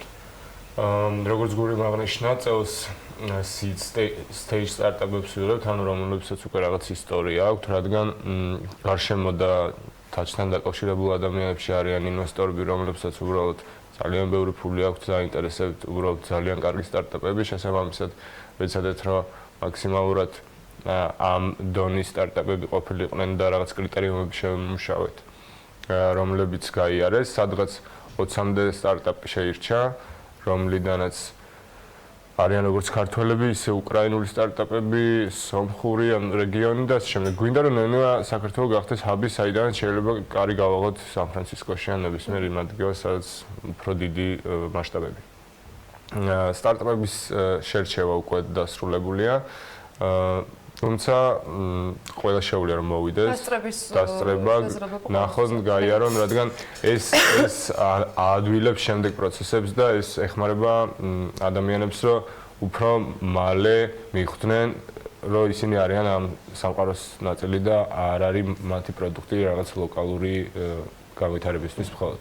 რამდენად ჟიურიზე ვიკითხე, ვინ იქნებიან ხო ჟიურიზე და რამდენად არის ქართული თქვათ ბიზნეს წრეებისგან დაინტერესება, რომ ან ჟიურიში მოხვდნენ, ან რაიმე ფორმით საინვესტიციოდ თქვათ მიიღონ თუნდაც ასეთი ფორუმებისას დამატებით ინფორმაცია, რომ აი შემდეგ გაუჩნდეთ სურვილი, რომ სტარტაპების თქვათ დამფინანსებლებად მოგვევლინონ უახლოეს პერიოდში. შემდეგ ეტაპებში თაჩი გულისხმობს გავს განვითარებას, თუმცა ჟიურიზე გეტყვით, წელს იქნება ჟიურიდან Google, იქნება Facebook-ი, იქნება Zalando და ასე შემდეგ. ისინი შეაფასებენ სტარტაპებს როგორც pitching-ში, ისე ბიზნეს მოდელში, რამდენად გამართულია, რა ტრეკინგი აქვს, რა გზა გაიარეს უკვე, რამდენად შეძლეს თანხის აწევა და ასე შემდეგ. ზოგადად ბიზნეს გარემო ამ მხრივ ცოტა რთულია, ეშინიათ ადამიანებს ტექნოლოგიებში თანხების დაინვესტირება, თუმცა ჩვენი შემდეგი ეტაპი და თაში შემდეგი განვითარება გულისხმობს, რომ თაში იქნება ყოველ კვარტალში, თაში ზღვაზე და მდინარეებთან, ყოველ ივენტს თავისი თემატიკა ექნება, რომ უფრო ნიშნულად განვითარდეს და ზოგადად გვინდა, რომ მთელი ამ ერთი წლის ციკლის განმავლობაში შევძლოთ და ბიზნესმენებს აუხსნათ, რომ თანხის დაინვესტირება ტექნოლოგიებში არის ისეთივე ჩვეულებრივი, როგორც სხვა ნებისმიერ მიმართულებით. მაღალი რისკის მატარებელი, როცა სტარტაპებზე ვსაუბრობთ, თუმცა შესაბამისად მოგების თქვათ წილიც საკმაოდ მასშტაბურას ეს პრაქტიკა აჩვენებს. აი, ბოლო პერიოდში საქართველოში ძალიან სწორად აღნიშნეთ, რომ სტარტაპების თქვათ რაღაცა ერთგვარი community საქართველოში ძალიან გაიზარდა. ბევრი ასეთი კონფერენციის ორგანიზატორი აღნიშნავს, რომ სურვილი იმის, რომ რეგიონის წარმომადგენლები საქართველოში იყვნენ თავმოყრილები და ელაპარაკებოდნენ ისეთ თქვათ ინვესტორებს, როგორც არიან Silicon Valley-დან ან ბრიტანეთიდან ან რომელიმე ცნობილი თქვათ გაერთიანებებიდან. ამის ცდელობა არის, მაგრამ რამდენად მარტივი იყო იმ ჟიურის წევრების დათანხმება წელსაც და წინა თქვათ პრაქტიკების შემთხვევაში, რომ საქართველოში ჩამოსულიყვნენ და აქ აერჩიათ იდეები, აქ მოესმინათ დამატებითი თქვათ იდეები. ანუ ჩვენ კი ვლაპარაკობთ რაღაცა წინ წავედით, მაგრამ დარჩენილ სოფლიოსათვის ეს ძალიან პატარა ნაწილია, ხო, საქართველოში სტარტაპების თქვათ აქტიურობა. რამდენად არის რეალური შანსი, რომ შევძლოთ თუნდაც იგივე მასის და იგივე რაოდენობის შეთავაზება დარჩენილ სოფლიოსათვის და განვითარებულ სამყაროსათვის, სადაც ეს ყოველდღიურობაში ძალიან ბევრი არის, რომ მათ საქართველოზე ქონდეთ სწორედ ორიენტირი, რომ დიახ, აქ შეიძლება რომ რამდენიმე ქვეყნის წარმომადგენელი და რამდენიმე ძალიან საინტერესო სტარტაპ იდეა მოისმინო. კი, შესაძლებელია სავსებით. მათ რამდენად ჯერათ, რომ ჩვენ ვიცით, რომ შეიძლება და გვინდა რომ გამოვიდეს. არა, ნახეთ, გვინდას თუ გავანებთ თავს და გავაკეთებთ რეალურად ძალიან ჩვეულებრივია წელს ჩამოდის Google, NASA, Nike, Facebook, Amazon, Indiegogo, Microsoft, IBM ანუ მე მგონი ყველა ლოგო გვახსენდება სახელებიდან გამომდინარე. ეს ხალხი დაინტერესებულია რომ ჩვენი ეკოსისტემა განვითარდეს, ჩვენ რა დამატებითი კონტრიბუცია შევიტანოთ გლობალური პროდუქტებისთვის. ბევრი კარგი მაგალითია, რომელიც პატარა სტარტაპიდან გახდა Facebook-ის ერთ-ერთი დიდი რაღაც აგრეგატი, რომელიც რაღაც მონაცემ სამუშაოებს ან ტექნიკურ გადაწყვეტილებას თავაზობს. ჩვენ ფიქრობთ, რომ ქართველებს აქვს შანსი, რომ ინტელექტუალური რესურსი დააგენერირონ და ის გაყიდონ გლობალური მომხმარებლებისთვის. შესაბამისად, ეს ხალხი ჩამოდის, იმიტომ რომ ერთი გაგვიზიაროს თავის ცოდნა, მეორე მოგცეს რჩევები და გაგვიზიაროს თუ რომელი გზები უფრო გამოცდილი და კარგია და მესამე უბრალოდ მოგცეს იმის мотиваცია, რომ ჩვენ მივხვდეთ იმას, რომ ეს ყველაფერი შეგვიძლია გავაკეთოთ. ძალიან მარტივი ის არის. და იმედი რომ ყველაფერი გამოვა და რჩება მალე, იმიტომ ჩვენ გვჭირდება, მაგრამ მოდი სანამ ოქტომბრის ბოლო მოსულა ძალიან ტექნიკური კითხვა უნდა დავსვრო, როგორ უნდა მოხდნენ ადამიანები, მესმის რომ რეგისტრაცია თვითონ ფიჩინგზე დასრულებულია, მაგრამ ის ვისაც უნდა რომ უბრალოდ დაესწროს და ნახოს, თუნდაც იმით რომ მომავალში თავად გახდეს ამ კონკურსის მონაწილე. როგორ დაარეგისტრირდნენ, როგორ მოხდნენ რუსთაველის თეატრში. პირველ რიგში ალბათ კარგი იქნება რომ შებრძანდნენ თაჩის, ასე ვთქვათ, Facebook-ის ივენთ გვერდში, სადაც წაიკითხავენ თუ რატო უნდა მოხდნენ ღონისძიებაზე. Breakfast ჩემი ასე ვთქვათ ვრცელი დაფარვის შემდეგ თაჩის თემაზე და ნუ შემდეგ გვაქვს გამოტანილი სხვადასხვა კატეგორიის ბილეთები როგორც სტუდენტებისთვის ასევე ასე ვთქვათ VIP კატეგორიის ბილეთები და აბსოლუტურად ყველას ექნება შესაძლებლობა, მათ შორის გვაქვს სტარტაპ პასი და ასე შემდეგ. ყველას ექნება შესაძლებლობა, რომ თავის ვთქვათ შესაბამისი ბილეთი იპოვოს და ბილეთები ხელმისაწვდომია 4-ვე პლატფორმაზე, რომელიც აქტიურია დღეს საქართველოში, Inventor.g, TKG ბილეთები.g და Eventix.g. შესაბამისად ყველას ურჩევთ, რომ არ გამოტოვონ ღონისძიება და დაიბევონ ბილეთი. Facebook-ს მიაკითხეთ ეგრევე, საქმიანობის მაყურებლებმა და დამატებით ინფორმაციას იქ ნახოთ. ამ საუბარს აუცილებლად ნახოთ ასევე სოციალურ ქსელებში და ჩვენს ვებგვერდზე bm.gr და ჩვენ აუცილებლად მოვიკითხავთ შედეგებსაც თაჩის კონფერენციის შემდეგ, რომელიც 30-31 ოქტომბერს გაიმართება. მე გაგვარცხავს ანტრეპრენერს თაჩის დამფუძნებელს და გური ქოიაოს თბილისის სტარტაპ ბერიაუს თანადამფუძნებელს და თაჩის თანაორგანიზატორს მოსმისდით საქმიანი დილის ეთერში. ახლა წინ მცირე სარეკლამო პაუზა გულდება, ძალიან მალე დაგიბრუნდებით.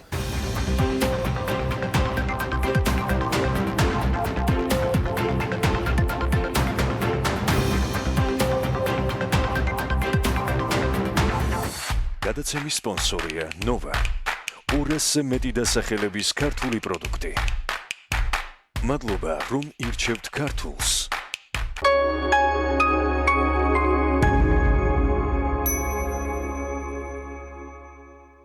მართე სპორტული აქციები BetLive-ზე 3+1 200% кэшბექი Bet+1 აირჩიე ფავორიტი აქცია სპორტში ნებისმიერ დროს და მიიღე სასურველი ბონუსი ყოველ ბილეთზე. სამზარეულოს პროფესიონალური დანადგარები და ელექტრომოწყობილობები. ჭურჭლის და აქსესუარების მრავალფეროვანი არჩევანი. მაგიდის სერვირება სასტუმროებისთვის და რესტორნებისთვის. გასტროტეკი, ყველაფერი პროფესიონალური სამზარეულოსთვის. დაგვიკავშირდით ნომერზე 2-35-66-23. ზმნა, მდგომარეობის ან მოქმედების აღნიშნული სიტყვა. ზრდასრული ადამიანის ლექსიკონში 10,000-მდე ზმნა. მაგალითად, შრომა. ადამიანის მიზანშეწონილი ფიზიკური თუ გონებრივი მოქმედება, გარჯა. ზრუნვა, მოვლა პატრონობა, ამაგის გაწევა. გამოხატვა, გადმოცემა თუ გამოსახვა. ურთიერთობა, ვინმესთან გარკვეული დამოკიდებულება, მიმართება, კავშირი. მიღწევა, მისვლა რომელიმე ადგილამდე. განხორციელება, შესრულება, წარმატება. გაგრძელება, დაწყებული მოქმედების არ შეწყვეტა.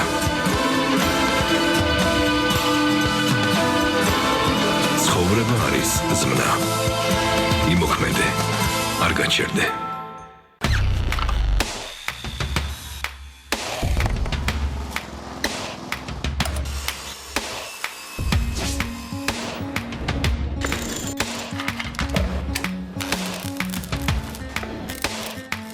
პროფესიონალის სამუშაო ხელსაწყოები. ინკკო, შექმენი სამყარო შენივე ხელით. ჩვენ ყოველთვის ერთად ვიყავით, მაგრამ რაღაც შეიცვალა. აბა ახლა ნახეთ. დილით სახლის დაალაგება. დღისით შვილიშვილები. ეს ცეკვებიც გვიანობამდე. და მე ვოლტარენ ემუგელი 2%-იანი აღწევს ღრმად ანთებით ქსოვილებში. შეიცავს აქტიური ნივთიერების ორმაկ კონცენტრაციას, ამსუბუქებს ტკივილს და ამცირებს ანთებას დილიდან საღამომდე. დაიწყეთ დღე ქრონიკული ტკივილის გარეშე ვოლტარენ 2%-იანთან ერთად. გამოყენებისას გაეცემთ ინსტრუქციას გვერდითი მოვლენების შესახებ დეტალური ინფორმაციის მისაღებად მიმართეთ ექიმს. რაც თავი მახსოვს, გამოწვევები არ მთავრდება და მეც მათთან ერთად ვიზრდები. თუ ქერტლი კვლავ ჩნდება, ახალი ქლიარმენი მას ყოველთვის ერთი ნაბიჯით უსრებს წინ. ქერტლისაგან სამაგი დაცვის ტექნოლოგია აძლიერებს თავის განს და საბოლოოდ ამარცხებს ქერტლს. არაფერი მაქვს დასამალი. როცა გაციება მთელი დღის გეგმებს გიცვლით, დგება ტერაფლუს დრო. ტერაფლუ ექსტრას ორმაგი ძალა გეხმარებათ გრიპისა და გაციების სიმპტომებისგან გათავისუფლებაში. და თქვენ კვლავ თამაშში ხართ. სტოპ გაციება. ტერაფლუს დროა. გამოყენებისას გაეცემით ინსტრუქციას. გვერდითი მოვლენების შესახებ დეტალური ინფორმაციის მისაღებად მიმართეთ ექიმს. ქალაქს ვჭირდებით, მეგობრებო, მზად ხართ? მზად ვართ. ჩიპიკაოს მინი კრუასანების. ჩიპიკაოს კრუასანების. და ორწყობილა ბატონების ძალით. ამჯერად ჩვენს მხარეზე Justice League-ის ყველა გმირი დგას. აღმოაჩინეს სტიკერიანი სათამაშო მონეტები ჩიპიკაოს ყველა შეფუთვაში. შეაგროვე ისინი და ითამაშე სასროლი თამაში ჩვენს მეგობრებთან ერთად. ჩიპიკაო, შენი თამაშის ზალა.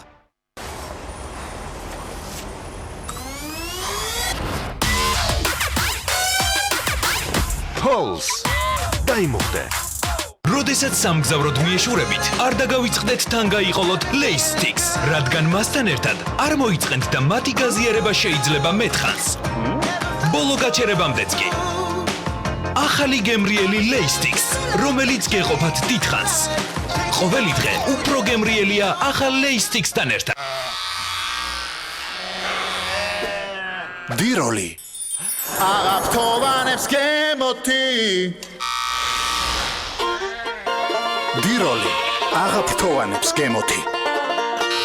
მზად ხარ ჯანსაღი მილისთვის. ახალი Colgate Total იცავს მინანქარს, უზრუნველყოფს პირის ღრუდან უსიამოვნო სუნის განეიტრალებას და ებრძვის კბილების მომატებულ მგრძნობელობას და შენ სრულიად მზად ხარ. ახალი Colgate Total მოწინავე ფორმულა მთელი პირის ღრუს ჯანმრთელობისთვის.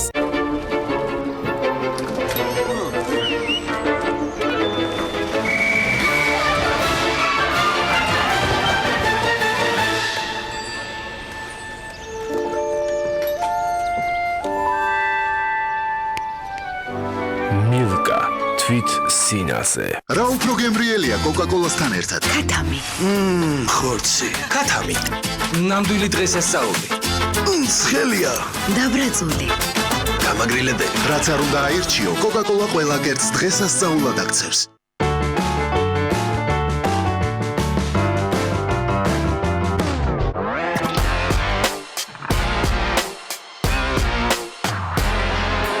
ახალი ნათება 20 წლის ახალგაზრდა ყველაფერი ისევ წინ არის. იმუშავე ონლაინ. შეიძინე ონლაინ. იყავი ონლაინ ბილაინთან ერთად. 10 გიგაბაიტი, მხოლოდ 15 ლარა. ბილაინი ასწორებს.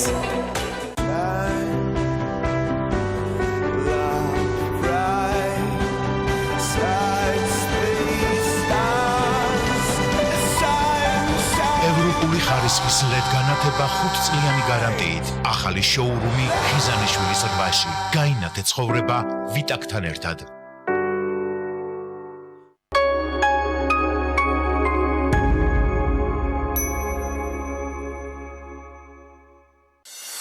გადაცემის სპონსორია Nova. 200-ზე მეტი დასახელების ქართული პროდუქტი. მადლობა, რომ ირჩევთ ქართულს.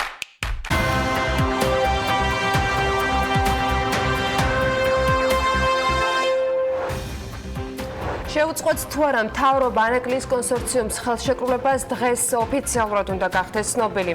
თბილისის მერის კახა კალაძის ინფორმაციით მიმდინარე წლის 1 ნოემბრიდან A კატეგორიის ტაქსებს ქიმწმენდის ვაუჩერების უფასოდ მიიღების შესაძლებლობა ექნებათ.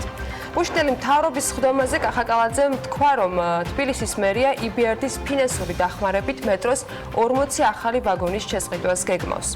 EBRD-ისგან აღებული 5 მილიონი ევროს სესხით ბაკურიანში სპეცტექნიკის და მუნიციპალური ავტობუსების შეძენაა დაგეგმილი. მსოფლიო ბაზარზე აზერბაიჯანული ნავთობის აზერელტისიფის ფასი ბარელზე 2.71% დაეცა, რაც დაახლოებით $1.67 ცენტია. ამერიკის შეერთებული შტატების სანქციებს თურქეთის ლირაზე ჯერჯერობით გავლენა არ მოუხდენია. ბიზნეს პორტალი აღნიშნავს, რომ შტატების ეკონომიკურ შეზღუდვაზე ლირა 7 რეაგირებს. Volkswagen-მა სამაგიეროდ თურქეთში ქარხნის გახსნის შესახებ გადაწყვეტილების მიღება გადადო. სიმშვიდე და მშვიდობა არის ყველაზე მნიშვნელოვანი, რომ ეკონომიკაზე კონცენტრირებულმა კეთილდღეობისათვის უფრო მეტი საშუალება მივცეთ ჩვენს მოქალაქეებს, ეს საქართველოს პრემიერ-მინისტრმა სომხეთის პრემიერთან შეხვედრის შემდეგ ერთობლივი განცხადებებისას აღნიშნა. მთავრობის მეთაურის თქმით, საქართველოსა და სომხეთს შორის მეგობრულ ურთიერთობას მრავალსაუკუნოვანი ისტორია აქვს და ეს მეგობრობა კიდევ უფრო უნდა გაღრმავდეს და ეფექტური გახდეს. პრემიერ-მინისტრის განცხადებით, ნიკოლ ფაშინიანთან შეხვედრისას განხილული იყო სავაჭრო და ეკონომიკური ურთიერთობები. ასევე საუბარი შედგა ტრანსპორტის და ენერგომატარებლების სფეროში თანამშრომლობის მნიშვნელობაზე.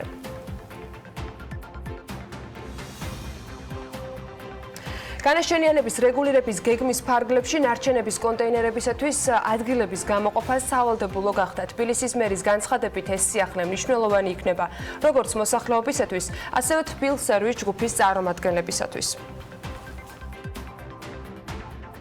განაშენიანების რეგულირების გეგმის დამუშავება, როდესაც ხდებოდა, არ იყო გათვალისწინებული თუ სად და როგორ უნდა განთავსებული იყო ნარჩენების ურნები. ეს გარკვეულ პრობლემებს წარმოადგენდა, იმიტომ რომ შემდეგ, როდესაც პროექტი დამთავრდებოდა, თბილისერვი ჯგუფს უწევდა ადგილობრივ მოსახლეობასთან კომუნიკაცია, ეს ფლატ დადებითი კომუნიკაცია არ იყო, ხშირად იყო ჭუბი, სად უნდა მომხდარიყო ნაგვის ურნების განთავსება, რომ იქ მცხოვრებ ადამიანებს შემდეგ ეს ნარჩენები სადღაც უნდა გადაეყარათ. ამიტომ ჩვენ მივიღეთ ეს გადაწყვეტილება, რომ თვითონ როდესაც მიმდინარეობს პროექტზე მუშაობა, პროექტშივე აისახოს ეს ყველაფერი, სად უნდა გათავსდეს და როგორი უნდა იყოს ეს პროექტი. ევროპის ბაზარს ხილისჭირის ახალი წარმოებელი კომპანია Organic Fruits ითვისებს. BMG-ის კომპანიის თანადამფუძნებელმა ოთარ ლომიძემ უთხრა, რომ მისი ბიზნეს პარტნიორები გერმანელები არიან და სწორედ ამიტომ კომპანიის პროდუქცია ძირითადად ევროპულ საექსპორტო ბაზრებზეა გათვლილი, ხოლო ქართულ ბაზარზე Organic Fruits-ის დაახლოებით 10%-ით წარმოადგენს. რა სახელწოდებით გავა კომპანია პირველად ექსპორტზე ამ დროისთვის ჯერ უცნობია. რაც შეეხება საფასო პოლიტიკას, ოთარ ლომიძის განმარტებით Organic Fruits-ი პრემიუმ ხარისხის პროდუქცია, ამიტომ ის მაღალ მოსავლიან სეგმენტზე იქნება გათვლილი და შესაბამისად საქართველოში 1 კილოგრამი ხილისჭირი 30-დან 50 ლარამდე ეღირება, ევროპულ ბაზარზე კი პრემიუმ სავაჭრო ქსელებში სპეციალური შეფუთვით გაიყიდება და მისი ფასი 20-დან 25 ევრომდე იქნება. კომპანია Meister Brau ლუდის მოყვარულებს გერმანული ნედლეულით დამზადებულ ქართულ ლუდს თავაზობს ნამდვილი იმერული სახელით იმასქენი. ინსპირაციის წყარო კი ოსური ლუდის შესახებ ინტერნეტში წაკითხული სტატია გახდა. დღეისთვის ლუდსახარში Meister Brau გაუფილტრავ ლუდს აწარმოებს, რომელიც ბაზარზე წარმოდგენილია როგორც ჩამოსასხმელი სახით, ასევე ბოთლში დადუღებული. ამ დროისთვის იმასქენის წარმადობა 2 ტონას შეადგენს. Meister Brau კი მომხმარებელს ასევე არყის გამოხდის სერვისიც თავაზობს, რომელიც გერმანული დანადგარებით ხორციელდება. კომპანია დაახლოებით 15 სახის ხილის არახს და ვისკს აწარმოებს. განათლებაზე წვდომის გაფართოებისა და სასწავლო გარემოს ხარისხის გაუმჯობესების მიზნით მსოფლიო ბანკმა საქართველოს 90 მილიონი ევრო ასესხა. ამასთან დაკავშირებით ფინანსთა მინისტრის მოადგილემ გიორგი კაკაურიძემ პარლამენტში პლენარულ სხდომაზე ისაუბრა. სასესხო ხელშეკრულება საქართველოსა და რეკონსტრუქცია და განვითარების საერთაშორისო ბანკს შორის გაფორმებულია.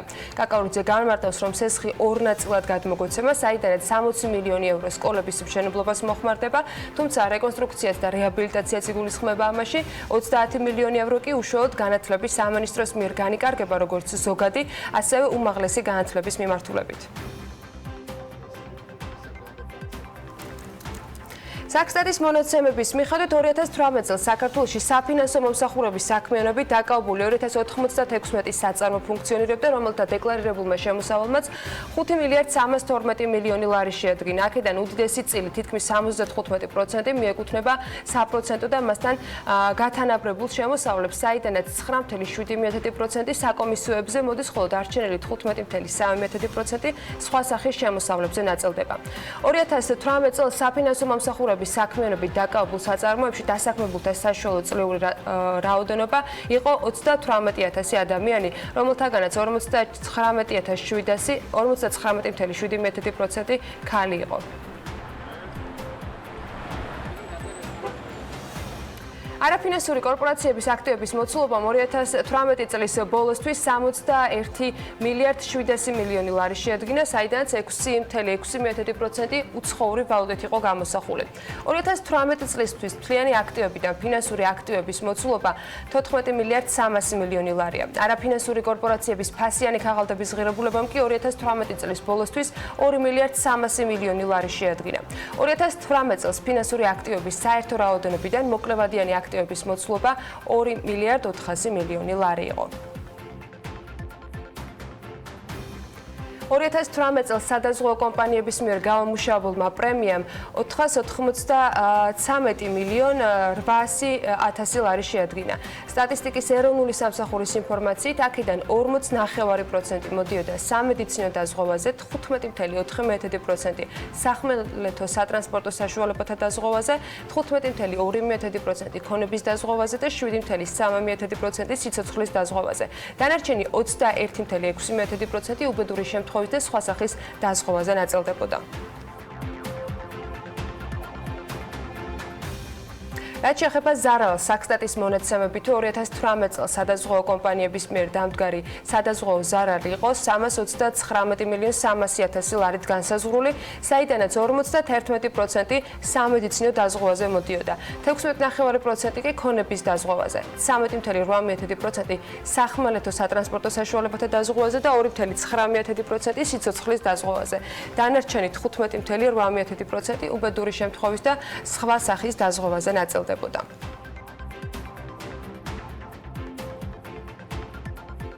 ქართული კომპანიების ღირებულება ლონდონის საფონდო ბირჟაზე წლის დასაწყისიდან დღემდე 500 მილიონი ფუნტით არის შემცირებული, რაც სხვადასხვა მიზეზების შეგვიძლია რომ ავხსნათ.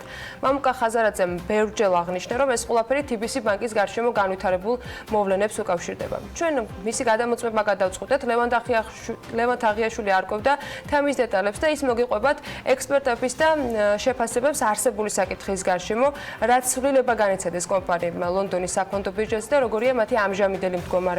ეს უკვე სიუჟეტში შეგვიძლია ვნახოთ.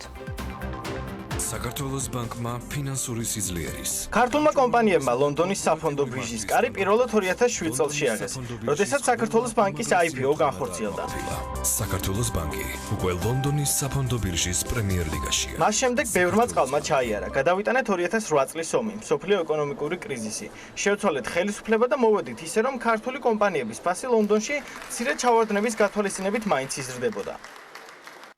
ეს 2018 წლის ოქტომბრის მონაცემებია. 4-ვე კომპანიის საბაზრო კაპიტალიზაცია ჯამში 2.4 მილიარდ ფუნტ სტერლინგს აჭარბებს. მათ შორის ორი უმსხვილესი ბანკის, TBC-სა და საქართველოს ბანკის აქციების ფასი 16 ფუნტ სტერლინგს ხდება და თითოეული მათგანი თითქმის 1 მილიარდ ფუნტადაა შეფასებული. ეს კი უკვე 2019 წლის ოქტომბერია. 4 კომპანიის ჯამური ღირებულება 500 მილიონი ფუნტითაა შემცირებული, რასაც ბლუმბერგის დღევანდელ კურსში თუ გადავაკონვერტირებთ, 1 მილიარდ 870 მილიონ ლარს მივიღებთ. ეს ის დანაკარგია, რაც ქართულმა კომპანიებმა ზუსტად 1 წლის განმავლობაში განიცადეს. მამუკა ხაზარაძე ამ ფაქტს თავის გამოსვლებში ხშირად უსვამს ხაზს და აღნიშნავს, რომ ქართული კომპანიების აქციების გაუფასურება პირდაპირ უკავშირდება TBC ბანკზე განხორციელებულ თავდასხმებს. მიუხედავად ჩვენი მცდელობისა, TBC ბანკის წარმომადგენლებთან ამ თემაზე ინტერვიუს ჩაწერა ვერ შევძელით.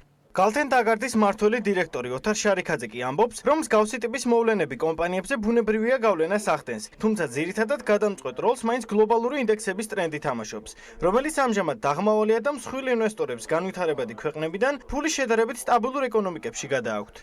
რა თქმა უნდა, როცა ეს მოვლენები ხდება, ეს გარკვეულ ნეგატიურ გავლენას ახდენს აქციის ფასზე განსაკუთრებით, მაგრამ რეალურად რო შევხედოთ, ანუ გარდა ამ თქვა იგივე ზაფხულშიც იყო მოვლენა, ხო, რუსეთთან ეს რაღაც ტურიზმის ემბარგო, ესეც საკმაოდ ნეგატიური მოვლენა. ასევე შეიძლება ითქვას, რომ არჩევნები მოდის გაისად, ანუ რეალურად ეს მოვლენები ყოველ წელს ხდება და ყველგან ხდება.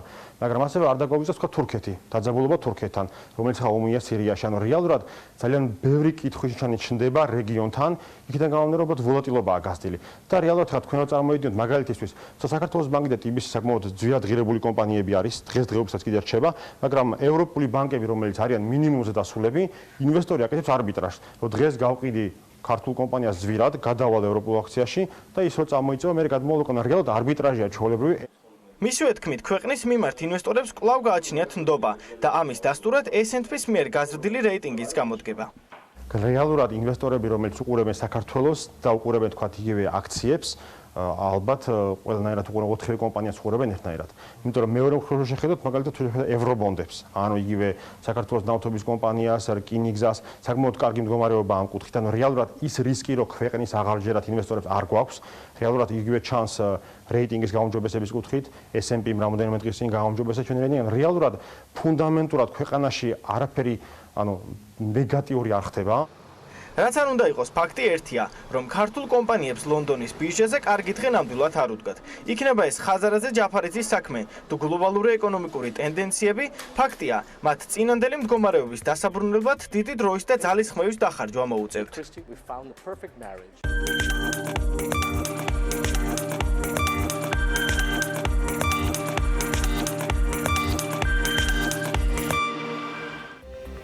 დღეიდან ეს პატარა ვიდეო იმის მანიშნებელია, რომ ყოველ 4 შაბათს ლევან თაღიაშვილი TBC სტარტაპერის რუბრიკაში ერთ სტარტაპერს გაგაცნობ და მოგიყვებათ საინტერესო ისტორიებს. ამჟამად მან YNS-ში შეერჩია უნიკალური ეტიკეტის მქონე ქართული ღვინო, რომლის დაბადებაც სასიყვარულო ისტორიას ეხება. ლევანი გვერდება საქმე ინდილის ეთერში ღვინის ბარ ზილიკოდან სტარტაპერებთან ერთად. ლევან, დილამშვიდობისა.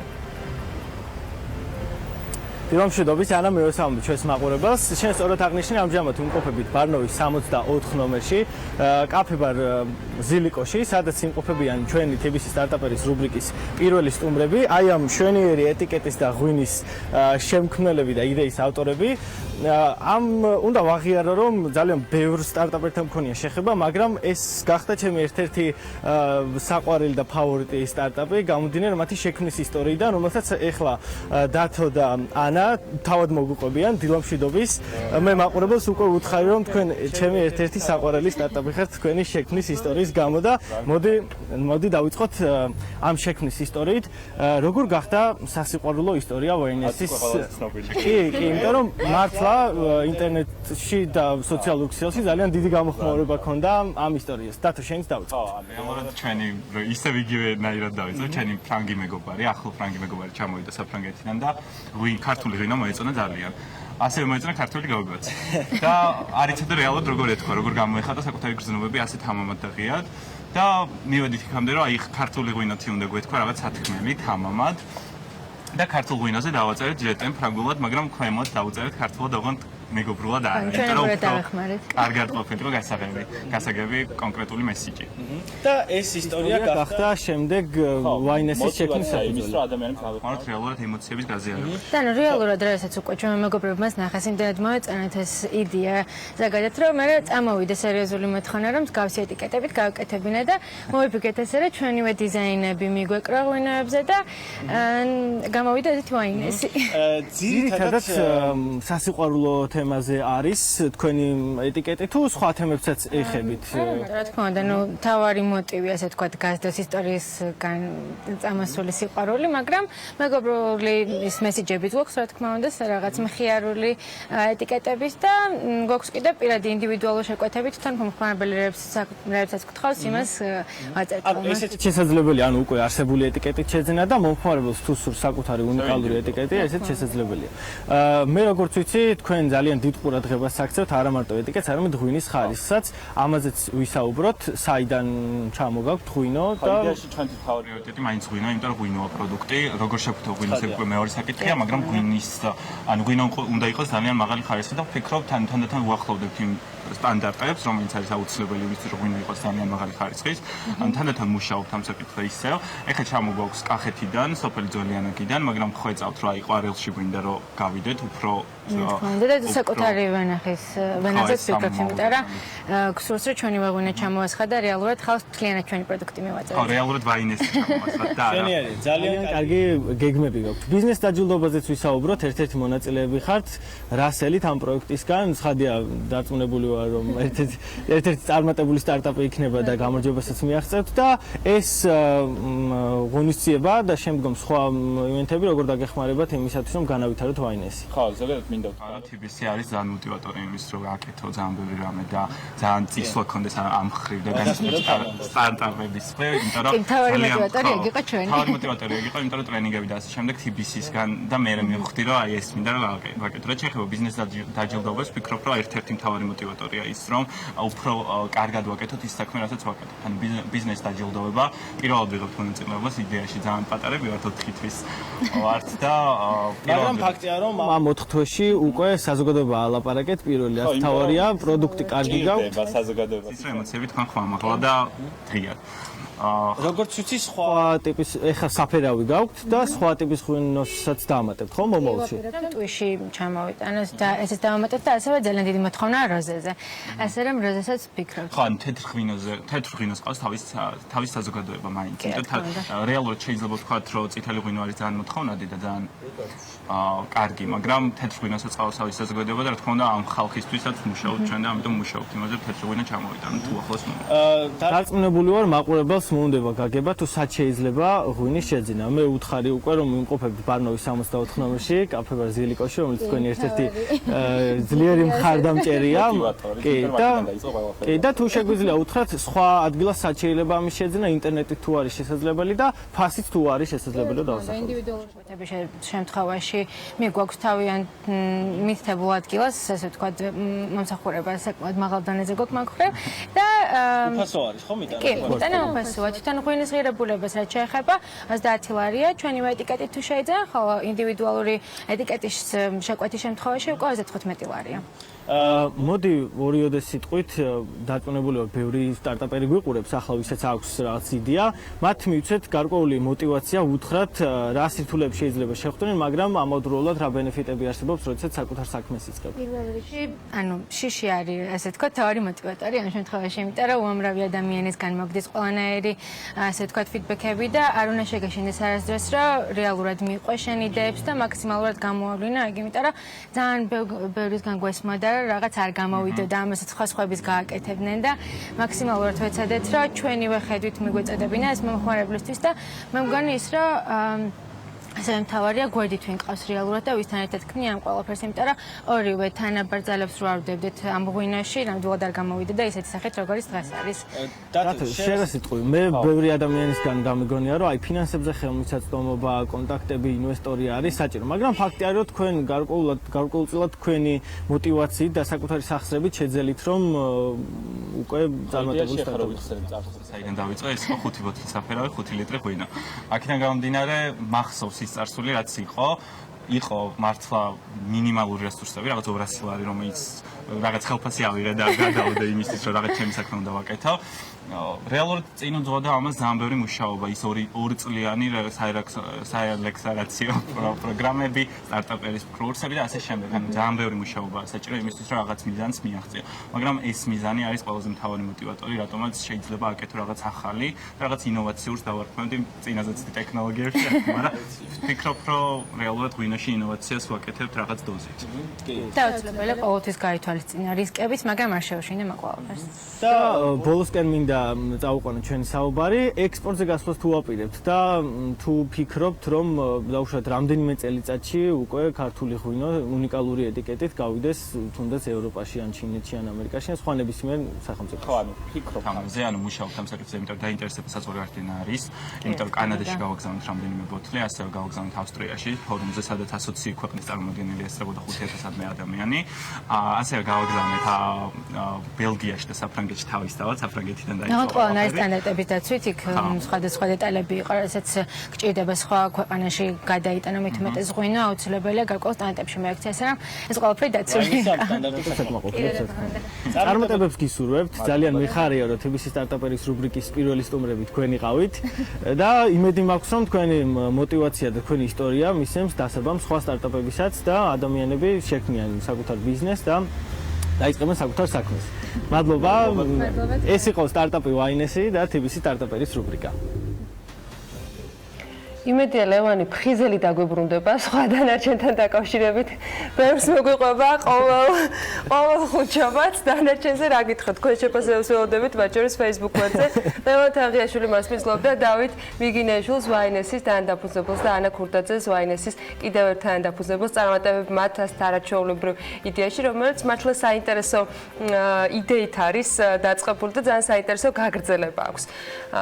ვისინი ვინც ღვინით არაპირებთ დღის დაწყებას და გეგმა თქვენი საქმიანი არის ისე როგორც თქვა დილით თქვენ გადაწყვეტილი, ალბათ საზოგადოებრივი ტრანსპორტის გამოყენებასაც აპირებთ. გუშინ ანუკა ჯოხაძემ გზავრის როლი კიდევ ერთხელ მოირგო, თუმცა ამჯერად თბილისში გადაადგილების საშუალებად მეტროს მიმართა. ბოლო დღეებია სოციალურ ქსელებში ძალიან ბევრჯერ გავრცელდა მასალა, ფოტო და ვიდეო, როგორ არის გადატვირთული მეტროს მეტროებისაც მგზავრთაკადის შესამჩნევად არის გაზრდილი. მგზავრები ამბობენ, რომ ეს მდგომარეობა ძირითადად პიკის საათებში ფიქსირდება, მაშინ როცა მომხმარებლები სამსახურიდან გამოდიან ან სამსახურში მიდიან. რა ხდება მეტროში, რამ გამოიწვია მგზავრთნაკადის მატება და რა პასუხი აქვს თბილისის სატრანსპორტო კომპანიას ამასთან დაკავშირებით ანუკა ჯოხაძე მოგვიყვება სიუჟეტში. საცობები თბილისის ქუჩებში უკვე დიდი ხანია ჩვენი რუტინაა და ხშირად ჩვენ დღის წესრიგს თავდაყირად აყენებს ხოლმე. საცობებთან ერთად უკვე 2 კვირაა გართულდა ქალაქში ტაქსით გადაადგილებაც. შედარებით შემცირდა ქალაქში მოსიარული A კატეგორიის ტაქსების რაოდენობა და გაიზარდა მომსახურების საფასურიც. და რა ხდება ამ დროს მეტროში? ეს კადრები გუშინ დილით არის გადაღებული, სადაც გაზრდილი მგზავრთნაკადის შემჩნევა რთული ნამდვილად არ არის. ამ საკითხზე კომენტარი თბილისის მერიის მთავრობის ხდომაზე მალევე გაკეთდა. თქვენ იცით რომ მეტროს დღეს ყველაზე მეტი მგზავრი გადაყავს დღის განმავლობაში. შესაბამისად, იქ არსებული მდგომარეობა, არსებული სიტუაცია არ არის დამაკმაყოფილებელი, სერიოზულ პრობლემას წარმოადგენს, როგორც ვაგონების თვალსაზრისით არსებული მათი მდგომარეობა, ასევე მეტროს ადგილებში და გვირაბებში არსებული სიტუაცია. ასეთი იყო მეტრო დილით, მაგრამ რა ხდება საღამოს? სანამ ადგილზე მივალთ და არსებულ მდგომარეობაში გავერკვევით, მანამდე მგზავრთნაკადის ზრდის შესაძლო მიზეზები თბილისის სატრანსპორტო კომპანიაში მოვიკითხეთ. როგორც კომპანიაში აცხადებენ, მგზავრების რაოდენობა თბილისის მეტროში ყოველწლიურად იზრდება. შესაბამისად, ისინი მგზავრების რაოდენობის ზრდას კონკრეტულ ახსნას ვერ უძებნიან. თუმცა ამბობენ, რომ ამ მიმართულებით მუშაობა უკვე მიმდინარეობს, რაც საბურთალოს ხაზზე ვაგონების დამატებას და მატარებლის ლოდინის დროის შემცირებას გულისხმობს. არ არსებობს არანაირი საფუძველი, რომ ბოლო ამ თვეში რაიმე განსაკუთრებულად გაზრდილი იყოს, ეს არის იმ ჩვეულებრივ ზრდის ტენდენციაში, რაც ჩვეულებრივად ყოველწლიურად იზრდება. მეოთხე ვაგონი, რომელიც დაემატება თითოეულ შემადგენლობას საბურთალოს ხაზზე, ეს მნიშვნელოვნად გაზრდის გადაყვანის რაოდენობას, რა თქმა უნდა. გარდა ამისა, როგორც ისიც სამომავლოდ უკვე იგეგმება სრულიად ახალი ვაგონების შეძენა, 40 ახალი ვაგონის შეძენა თანამედროვე სტანდარტის. თბილისში მუნიციპალური ტრანსპორტის დეფიციტზე საუბრობს საქართველოს ალიანსი უსაფრთხო გზებისთვის თავმჯდომარე ეკა ლალიაშვილიც, რამაც მისი თქმით მეტროს სადგურებში მგზავრების რაოდენობის ზრდა გამოიწვია. სანამ ყვითელი ავტობუსები ჩანაცვლდება და დაემატება ტრანსპორტი, რომელიც აბსოლუტურად დააკმაყოფილებს მგზავრთა ნაკადების მოთხოვნას, მანამ ალბათ მოგვიწევს ჩვენ რაღაც მცირე პერიოდის განმავლობაში ესეთი ქაოსი გქონდეს. არ ვფიქრობ, რომ ტაქსების რეფორმამ არსებითი ზეგავლენა იქონია მგზავრთნაკადების გაზრდაზე მეტროში, თუმცა მთლიანობაში ეს რეფორმა რაც პარალელურ რეჟიმში მიმდინარეობს, რა თქმა უნდა, გარდამავალ პერიოდში მოსალოდნელი იყო მსგავსი გამოწვევა ქონოდა ქალაქს. მეტროში მგზავრების სიმრავლის მეორე ტალღა საღამოთი იწყება. ვესტუმრეთ სადგურის მოედნის მეტროს სადგურს.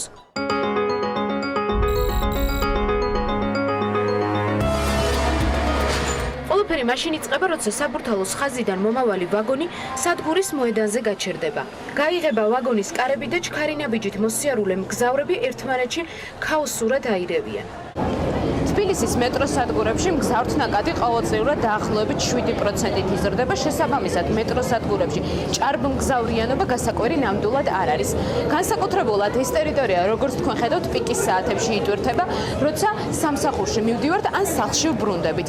ეს კი ის დროა, როცა ვცდილობთ დათქმულ ადგილას ყველანი სასურველ დროს მივიდეთ. ბოლო დროა განსაკუთრებით ხშირად გვესმის მეტროს უკმაყოფილო მგზავრების კომენტარები, რომლებიც გაზრდილ მგზავრთნაკადს აპროტესტებენ. მათი თქმით, განსაკუთრებული პრობლემა მათ საბურთალოს ხაზიდან მთავარ ხაზზე გადასვლისას ექმნებათ. მოვახერხეთ მათი ჩაწერაც. გაზრდილია თუ არა მგზავრების რაოდენობა? რა თქმა უნდა, ბევრად. შედეგია, რომ მიწისა და ტრანსპორტი მოუწესრიგებელია. ძალიან. დღეს რა უშავს? კი, რა თქმა უნდა, გაზრდილია. რას უკავშირდება? ალბათ გადატვირთოს ქუჩებში. ჩვენი დაკვირვების შედეგად აღმოჩნდა, რომ დილის შემდეგ, ანუ მას შემდეგ, რაც თბილისის მერმა კახა კალაძემ მეტროთი გადაადგილება არა დამაკმაყოფილებლად შეაფასა, სადგურის მოედანზე სიტუაცია დასტაბილურებულია. ვაგონების მოსვლის სიხშირეც გაზრდილია. მაგრამ ფაქტია, რომ მეტროს სადგურებში მგზავრთნაკადი ყოველწლიურად იზრდება. შესაბამისად, ეს სატრანსპორტო საშუალება განვითარებას მუდმივად საჭიროებს, რათა საცობებიდან თავის დაღწევის მიზნით მეტროს არჩევანმა საბოლოო ჯამში აზრი არ დაკარგოს.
გადაცემის სპონსორია ნოვა.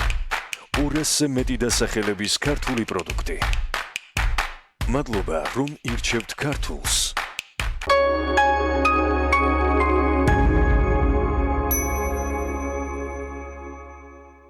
ტრადიციული ლიტვური 0%-იანი დაბალკალორიული პური. არ შეიცავს საფუარს, საღებავს და შაქარს. ლიტვური 0%-იანი პური. სრულყოფილი სხეულის ფორმულა. ლიტვური საცხობი. პრეტესტში ოცლარად გადაამოწმეთ თქვენი ავტომობილის მზაობა ტექნიკური ინსპექტირებისთვის. დაუმართავობის შემთხვევაში ვაგვარებთ გამონაბოლქვის, მუხრუჭების, მაშუქების და სხვა პრობლემებს. სურვილი შემთხვევაში თავად გავატარებთ ინსპექტირებას. დაგვიკავშირდით 568 დედამიწის საიდან ჩნდებიან ღრუბლები. ყველაზე გემრიელი ჩახუტება. დადასტური ისტორიები საოცარ არსებებზე. დედამიწის ფაგიო. ფაგიო გამოიყენება ანგინას, სინუსიტისა და ბრონქიტის მკურნალობისა და პრევენციის მიზნით. გამოყენებისას გაეცანით ინსტრუქციას გვერდითი მოვლენების შესახებ დეტალური ინფორმაციის მისაღებად მიმართეთ ექიმს. კბილეული ჩემს სახლში ყოველთვისაა. ამიტომ ჩემთვის მნიშვნელოვანია ის არა მარტო გემრიელი, არამედ ჯანსაღიც იყოს. როცა ჩემი შვილები სანდომის კბილეულს მიირთმევენ, შვიდად ვარ, რადგან ვიცი, რომ ის ყოველთვის ახალი და ეკოლოგიურად სუფთაა.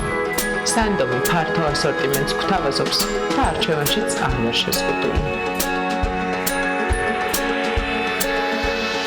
სანდომი, ბრენდი, რომელსაც ვენდობი. გლოუ აპლიკაციაა, რომელსაც ყველაფერი მოაქვს, რაც გსურს. მოგშვიდა? სუში? ან პიცა მოგინდა? თუ ხინკალი? შეუკვეთე გლოუს. ან შეგიძლია თვალი ადევნო შენ შეკვეთას და კურიერსაც დაუკავშირდე, სანამ შენთან მოვა. გახსოვდეს, გლოუს საჭმლის გარდა ბევრი სხვა რამ მოაქვს. სურსათი, ფარმაცევტული პროდუქტები, ყვავილები და საჩუქრები. გადმოწერე აპლიკაცია და შეუკვეთე გლოუს რაც გინდა.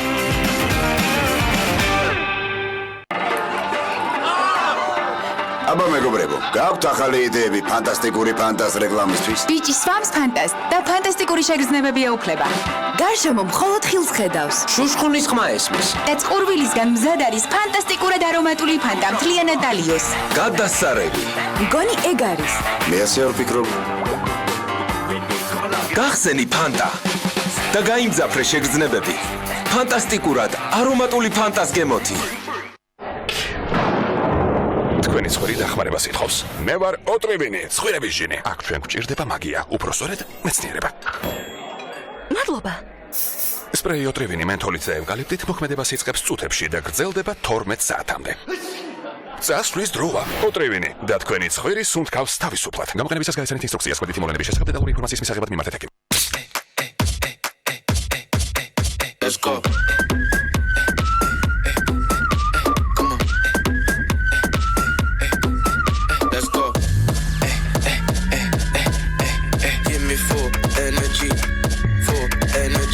Let's go. Hey, hit them up, move your body circular. Yeah, I came in with the squad. Yeah, I came in with the squad. Let's go. მზად ხარ? მის ოჯახთან შესახვედრად ამ მნიშვნელოვანი მოვლენისთვის. პირველი ჩახუტებისთვის. ჩვეულებრივი კბილის პასტისგან განსხვავებით, ახალი რევოლუციური ფორმულა Colgate Total ებრძვის ბაქტერიებს კბილებზე, ენაზე, ლოყებსა და ხრძილებზე და იცავს მათ 12 საათის განმავლობაში, იმისთვის რომ იყო აბსოლუტურად მზად. ახალი Colgate Total იყავი მზად ყველაფრისთვის.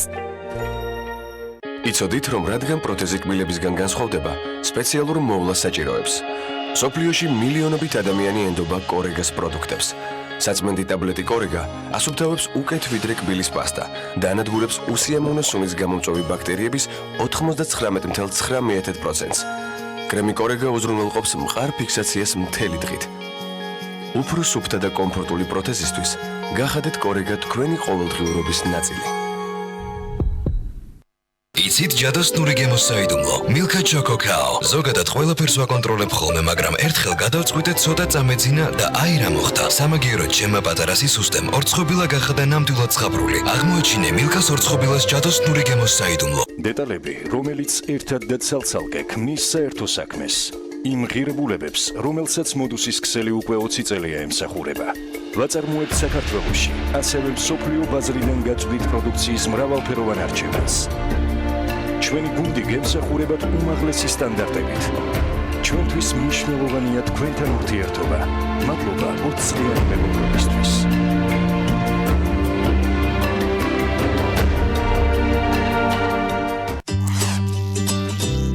მანქანა მანქანის დაზღვევა გინდა? პირველ რიგში უნდა დარეკო საქართველოს სადაზღვევო ჯგუფში. სახლის დაზღვევა გინდა? პირველ რიგში უნდა დარეკო საქართველოს სადაზღვევო ჯგუფში. ტვირთის დაზღვევა გინდა? პირველ რიგში უნდა დარეკო საქართველოს სადაზღვევო ჯგუფში. გამარჯობა. ხომ არ მეტყვით თქვენთან როგორ დავესხვიო? გითხარით თქვენი საკონტაქტო მონაცემები და დაზღვევის სპეციალისტი ადგილზე მოგაკითხავთ.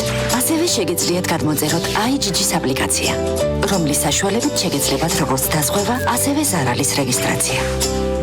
დაზღვევა გინდა? პირველ რიგში უნდა დარეკო საქართველოს სადაზღვევო ჯგუფში. გასტროტეკი. ხორეკა სახჭურვილობა. ყველაფერი პროფესიონალური სამზარეულოსთვის. გასტროტეკი. თბილისი, წერეთლის 66. ლიტვური საცხობის უგემრიელესი ნამცხრები სხვადასხვა ნატურალური ჯემით. ლიტვური საცხობი ევროპული ხარისხის გარანტი.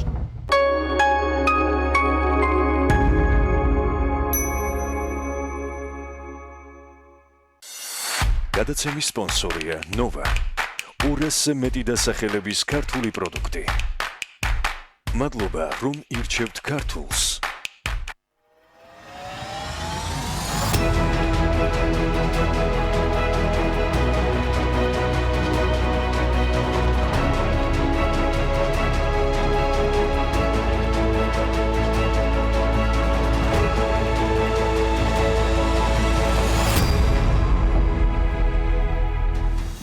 სირიაში მიმდინარე სამხედრო ოპერაციის გამო შეერთებულმა შტატებმა თურქეთს სანქციები დაუწესა. შტატების სახაზინო დეპარტამენტის ინფორმაციით, სანქციები თურქეთის თავდაცვის და ენერგეტიკის სამინისტროებს შეეხო, ასევე თავდაცვის, ენერგეტიკის და შინაგან საქმეთა სამინისტროებს. განცხადებაში აღნიშნულია, რომ თურქეთის მთავრობის ქმედებები საფრთხეს უქმნის უდანაშაულო მშვიდობიან მოსახლეობას და რეგიონის დესტაბილიზაციას ახდენს, მათ შორის ძირს უთხრეს ეგრეთ წოდებული ისლამური სახელმწიფოს დამარცხების მიზნით მიმდინარე კამპანიას. შტატების ვიცე-პრეზიდენტის მაიკ პენსის განცხადებითვე სანქციები გაგრძელდება და გაძლიერდება იმ დრომდე, ვიდრე თურქეთი ცეცხლს არ შეწყვეტს, არ შეაჩერებს ძალადობას და არ დაიწყებს მოლაპარაკებებს. მნიშვნელოვანია, რომ შტატების ვიცე-პრეზიდენტი უახლოეს მომავალში რეგიონში ვიზიტსაც აანონსებს, ვიდრე სამეზობლოში სტუმრობა შედგება, მსოფლიო როგორც ასეთი საქმე ინდილის ეთერში იყრის თავს და შემოგვერდა ალექს პეტრიაშვილი, BMG საერთაშორისო მიმოხილველი ბუკა დილამშვიდობისა. მართალია თურქეთში იმას წამობენ, რომ ლირაზე ეს ყველაფერი არ აისახაო, მაგრამ ძალიან მარტივად Volkswagen-მა მაგათად გადადო ქარხნის მშენებლობა და ამას გარდა პოლიტიკურადაც ძალიან მნიშვნელოვანი პროცესები არის რეგიონისათვის და არა მხოლოდ რა ხდება ჯერ ჩვენ სამზაბლოდან დავიწყოთ მსოფლიოში. მოგესალმები ანა, მივესალმები ჩვენს მაყურებელს. რეალურად ძალიან რთული და მძიმე ვითარებაა ჩრდილოეთ სირიაში, იმიტომ რომ არ წყდება ოპერაცია მშვიდობის წყარო, რომელიც დაიწყო თურქეთმა 9 ოქტომბერს, მიუხედავად ყველა იმ განცხადებისა და ყველა იმ გაფრთხილებისა, რომელიც იქნა გაკეთებული ამერიკის შეერთებული შტატების ადმინისტრაციის უმაღლეს დონეზე ადმინისტრაციის მხრიდან, ისევე როგორც ევროკავშირის ინდივიდუალური წევრი სახელმწიფოებისგან თუ ორშაბათს უკვე ევროკავშირის საგარეო საქმეთა მინისტრების მიერ მიღებული ერთობლივი განცხადებისა და მიმართვისა და გარდაცვეთილებისა, რომელიც უკვე მალე განიხილება აუცილებლად ევროკავშირის სამიტზე. თურქეთის პრეზიდენტს აქვს როგორც ჩანს არჩეული მრავალჯერ ნაცადი გზა, სწორედ ეკონომიკური ვითარების, პოლიტიკური რაღაცა მისი პოლიტიკური ძალის შესუსტების ფონზე და ეკონომიკური ვითარების ვერ გაუმჯობესების ფონზე რეალურად მან აირჩია გზა, რომელსაც ხშირად მიმართავენ ხოლმე ცალკეული ქვეყნების, ცალკეული ლიდერები სამხედრო ოპერაციით, წარმატების მიღწევის, ამით რეიტინგის გაზრდის და ისევ რაღაცა ძველი დიდების აღდგენის. უნდა აღინიშნოს სხვათა შორის, რომ თურქეთის მოსახლეობაში არის მხარდაჭერა თურქეთის პრეზიდენტის მიმართ, იყო კადრები როგორ ესალმებიან თურქეთის ჯარების შესვლას ჩრდილოეთ სირიაში და ასე შემდეგ. თურქეთის პოლიტიკური ძალებიც კი ძალიან ფრთხილად არიან, მისი ოპონენტებიც კი ძალიან ფრთხილობენ, ვინაიდან საერთო განწყობა არის ესეთი განწყობილები არიან საომრად, რომ ეს არის საჭირო, ყველამ კარგად იცის, რომ ქურთების პრობლემა ეს არ არის გუშინ წინ ან თუნდაც სირიის კონფლიქტი კონფლიქტით დაბადებული პრობლემა, ეს არის 10 წლეულების პრობლემა, 70-იანებში იღებს სათავეს და მოყვება ეს მუდმივად აღქმა მუშათა ქურთების მუშათა პარტიის თუ არის ერთგვაროვანი როგორც თურქეთში, ისე ამერიკის შეერთებულ შტატებში და ისე დიდ ბრიტანეთში და მიჩნეულია როგორც ტერორისტული ორგანიზაცია, იგივე დამოკიდებულება არ არის YPG-ს, ანუ ქურთთა სახალხო დამცველთა რაზმების მიმართ, რომლებსაც ამ დრომდე უკანასკნელ დრომდე ამერიკის შეერთებული შტატები მიიჩნევდნენ ძალიან სერიოზულ მნიშვნელოვან სანდო პარტნიორად და მოკავშირედ. ასე მიიჩნევდნენ ქურთებიც ამერიკის შეერთებულ შტატებს, თუმცა მათი პრეზიდენტის, ამერიკის შეერთებული შტატების პრეზიდენტის მიერ მიღებული გადაწყვეტილება, როგორც ადრეც აღნიშნე, მათ მიერ აღქმული იქნა როგორც ზურგში დანის ჩარტმა. აქედან გამომდინარე ქურთებსაც დაუდგათ არჩევანის გაკეთების აუცილებლობა, იმდენად დინამიურად ვითარდება პროცესები და მოვლენები, რომ არათუ გადაცემიდან გადაცემამდე, არამედ როდესაც მზადდებოდა ჩვენი ბლოგის გამოსვლის მომენტში შეიძლება ითქვას მიღებული იქნა გადაწყვეტილება, რომელიც ძალიან რთულია მისაღებად საერთაშორისო თანამეგობრობისთვის, ძალიან რთულია მისაღებად ალბათ თვითონ ქურთებისთვისაც, მაგრამ მათ გააკეთეს არჩევანი გადარჩენასა და კომპრომისს შორის და გადადგეს ეს ნაბიჯი კომპრომისის სასარგებლოდ რუსეთის მიერ წარმოებული შუამავლობით მოლაპარაკებების შედეგად მათ შემოუშვეს სირიის ბაშარ ასადის რეჟიმის ჯარები შემოუშვეს. ეს სასწაულებრივი საჩუქარია მართლა ასადის რეჟიმისთვის, ვერაფრით ვერ ახერხებდა ვერც ესე ვთქვათ ისლამური სახელმწიფო დაეშის ტერორისტების მიერ ამ ცალკეული ქალაქების მნიშვნელოვანი რეგიონების დაკავების შემდგომ ქურთების მიერ ამ კოალიციასთან ერთად ამ რეგიონების გათავისუფლების შედეგად სირიის ასადის რეჟიმის თვის წარმოუდგენელიც კი იყო, რომ აი ამ ჩრდილოეთ აღმოსავლეთ ნაწილში ისინი შესულიყვნენ ერთი გასროლის გარეშე და ყოველგვარი წინააღმდეგობის პირიქით ნახეთ ჩვენ კადრები, ქურთები დადიოდნენ ასადის ფოტოებით და ასე შემდეგ. ეს არ ვიცი, ეს რა გათვლა არის ამის უკან, შეიძლება ბევრ სპეკულაციაში წავიდეთ კონსპირაციის თეორიებში, თუმცა ეს მოულოდნელი საჩუქარია ასადის რეჟიმისთვის სახეზეა. დღეს უკვე ასადის რეჟიმი გაფრთხილებას აძლევს ძალიან სერიოზულს და ამ გაფრთხილებაში მას აქვს რუსეთის მხარდაჭერაც, რუსეთის პრეზიდენტის მხარდაჭერა როგორც მოკავშირის, თურქეთის მიმართ, რომ მიუღებელია და დაუშვებელია სირიის ტერიტორიაზე თურქული ჯარების ყოფნა და სამხედრო ოპერაციის წარმოება და მოითხოვენ დაუყოვნებლივ ქვეყნის ტერიტორიების დატოვებას. როგორც გითხარით, ბაქოშიც განაცხადა თურქეთის პრეზიდენტმა თურქულენოვანი სახელმწიფოების სამიტზე, რომ არავითარ შემთხვევაში თურქეთი არ შეწყვეტს და არ შეაჩერებს სამხედრო ოპერაციას. მიუხედავად იმისა, რომ მას მოუწოდებენ ამისკენ ნატოს გენერალური მდივანი, ნატოს წევრი სახელმწიფოები, ევროკავშირის საგარეო საქმეთა მინისტრები, ამერიკის შეერთებული შტატების მხრიდან შენს მიერ გახმიანებულ სანქციებზე უფრო მეტად კიდევ მნიშვნელოვანი სანქცია იქნება და ეკონომიკას შეეხება ეს პირდაპირ შეწყვეტა სავაჭრო ურთიერთობების თაობაზე მოლაპარაკებების, რომელიც 100 მილიარდ დოლარიან თემას ეხება რეალურად. ამ მასშტაბის თემაზე არის საუბარი, ისევე როგორც თურქული ფოლადისთვის დამატებითი შესაძლოა 50%-იანი ტარიფის დაწესებისაც.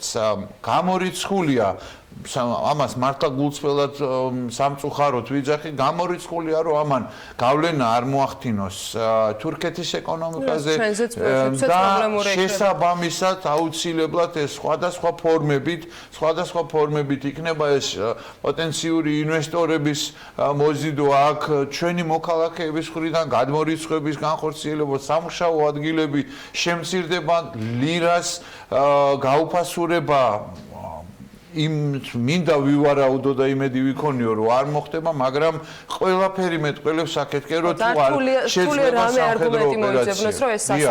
ამას ემატება თან ევროკავშირის მიერ მიღებული გადაწყვეტილება, რომ ჯერ მიიღეს ამის თაობაზე გადაწყვეტილება გერმანიამ, საფრანგეთმა, დიდმა ბრიტანეთმა, რომ აღარ მიყიდიან შეიარაღებას თურქეთს, მაგრამ ამაზე უკვე ორშაბათს შეთანხმდნენ ევროკავშირის წევრი სახელმწიფოების საგარეო საქმეთა მინისტრები, ორი თემა განიხილებოდა მსხვილი, ეს არის ერთი ზუსტად ემბარგოს დაწესება შეიარაღების მიყიდვაზე და მეორე ადრე საუბრობდით ჩვენ ამ თემაზე, თურქეთი კვიპროსის მიმდებარედ ახორციელებს უკანონო ევროპელების შეფასებით უკანონო ბურღვას საბადოებზე, რომელსაც უზრუნველყოფას უკეთებს სამხედრო, ესე ვთქვათ, ესკორტით და დაცვით.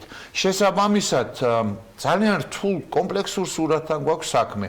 წარმოიდგინეთ, რა ხდება, როდესაც ერთ პატარა, ძალიან პატარა მასშტაბის მქონე რეგიონში ადგილზე არიან თურქეთის შეიარაღებული ძალები, რუსები, რომლებმაც დაუყოვნებლივ გადმოცეს პირველი კადრები მანბიჯში ამერიკის შეერთებული შტატების ყოფილი ბაზიდან, რომელიც მათ დაიკავეს სირიის შეიარაღებულ ძალებთან ერთად, უკვე განლაგებულები არიან, განთავსებულები არიან ამ ბაზაზე, მათ დაიკავეს ასევე მნიშვნელოვანი ობიექტები, ანუ იქ არის თურქეთის ძალიან სერიოზული შეიარაღებული კონტინგენტი, მიმდინარეობს ავიადარტყმები, რომელსაც სამწუხაროდ ყველაზე დიდი უბედურება ის არის, რომ შვიდობიანი მოსახლეობა ეწირება, ბავშვები, ქალები, 100,000 გადაცდა უკვე 150,000-ზე ავიდა დევნილების რაოდენობა. იქ არის ქურთების, როგორც გითხარით, YPG-ის საბრძოლო ქვედანაყოფები, ასევე არის პროთურქული, ასე ვთქვათ, შეიარაღებული დაჯგუფებები, რომლებიც თურქებს უჭერენ მხარს. რუსეთის სამხედრო კონტინგენტი იქნება ეს პრიგოჟინის კერძო სამხედრო კომპანია თუ რუსი ოფიციალური სამხედრო ინსტრუქტორები და გერეუს სამხედროები, თვითონ სირიის შეიარაღებული ძალები, მოკლედ ერთ პატარა მონაკვეთზე არის ძალიან დიდი კონცენტრაცია, რამაც შეიძლება გამოიწვიოს ნატოს წევრ სახელმწიფოსა და რუსეთს შორის დაპირისპირება. კი ცხადდება ორივე ქვეყნის ლიდერების მხრიდან, რომ არის მუდმივი კონტაქტი უმაღლეს დონეზე სამხედროებს შორისაც, მაგრამ ომის დროს რეალურად ყველაფერი შეიძლება მოხდეს, თანაც თუ თურქეთი გააგრძელებს და უკვე სირიის შეიარაღებული ძალების მიმართ განხორციელდება ეს შეტევა, რუსეთი იძულებული იქნება და ვალდებული იქნება, რომ განახორციელოს საპასუხო ცეცხლის გახსნა თურქეთის მიმართულებით. თურქეთის პრეზიდენტი აცხადებს, რომ ის გაოგნებულია რეალურად, რომ ნაცვლად იმისა, რომ მისმა მოკავშირეებმა ნატოში მხარი დაუჭირონ წევრი ქვეყნის ბრძოლას ტერორიზმის და ტერორისტული დაჯგუფებების წინააღმდეგ, ისინი მხარს უჭერენ პირიქით მეორე მხარეს ტერორისტულ დაჯგუფებებს და მოუწოდებენ მას შეჩერებისკენ. გაეროში გაიმართება უშიშროების საბჭოს თომა, ამერიკის შეერთებული შტატების პრეზიდენტის პოზიცია ურყევია გამოსვლასთან და ჩაურევლობასთან დაკავშირებით, თუმცა გზავნილი ძალიან მძიმე და სერიოზული კრიტიკის მერე შეიცვალა, როგორც აბსოლუტურად სწორად აღნიშნე ვიცე-პრეზიდენტის მხრიდანაც, თავად ამერიკის შეერთებული შტატების პრეზიდენტის მხრიდანაც და სხვა ოფიციალური პირების, ფინანსთა და სახელმწიფო მდივნების მიერ გაკეთა ძალიან კრიტიკული, მძაფრი და ხმამაღალი განცხადებები იმის თაობაზე, რომ თურქეთის ეკონომიკას რეალურად დიდი დღე არ უწერია თუ ის არ შეწყვეტს სამხედრო ოპერაციას.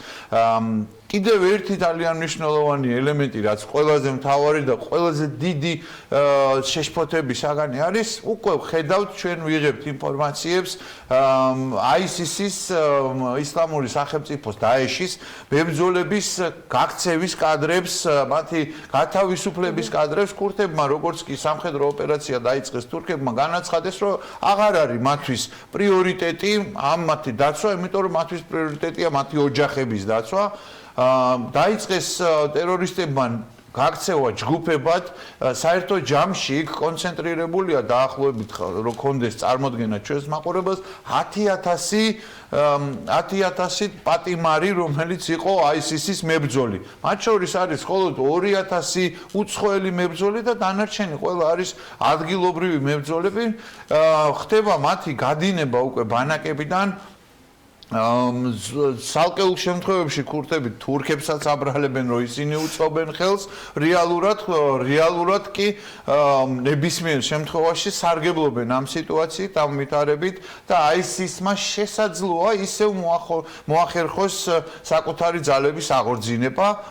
ამ ყველაფრიდან საბოლოო ჯამში დასკვნის სახით შეიძლება ითქვას, რომ ყველაზე დიდი სარგებელი მიიღო რუსეთმა, რომელსაც იქ აქვს ყველაფერთან ერთად პოლიტიკურ ინტერესებთან ერთად ჩრდილო-აღმოსავლეთ სირიაში არის ძალიან სერიოზული ნავთობის საბადოები და იქ თუ გამტკიცდება სირიის კონტროლი და ასადის რეჟიმის კონტროლი, რაც ყველაფერი დღეს-დღეის მდგომარეობით მაკეთკენ მიდის, რუსეთს რა თქმა უნდა ექნება ეს ექსკლუზივი, რომ სირიაში, აი სწორედ ამ რეგიონიდან ნავთობის მოპოვებაზე მას ჰქონდეს ექსკლუზივი, თუმცა შესაძლოა ყველაფერს ერთად საფრთხე შეუქმნას ისლამური სახელმწიფოს აღორძინებამ, რეინკარნაციამ, როგორც ნებავთ, ისე დავარქვათ. ერთი კიდევ მნიშვნელოვანი დეტალი ამასთან დაკავშირებით არის ამერიკის შეერთებულ შტატებსა და თურქეთს შორის დაძაბულ ურთიერთობებში არის ერთი ძალიან მნიშვნელოვანი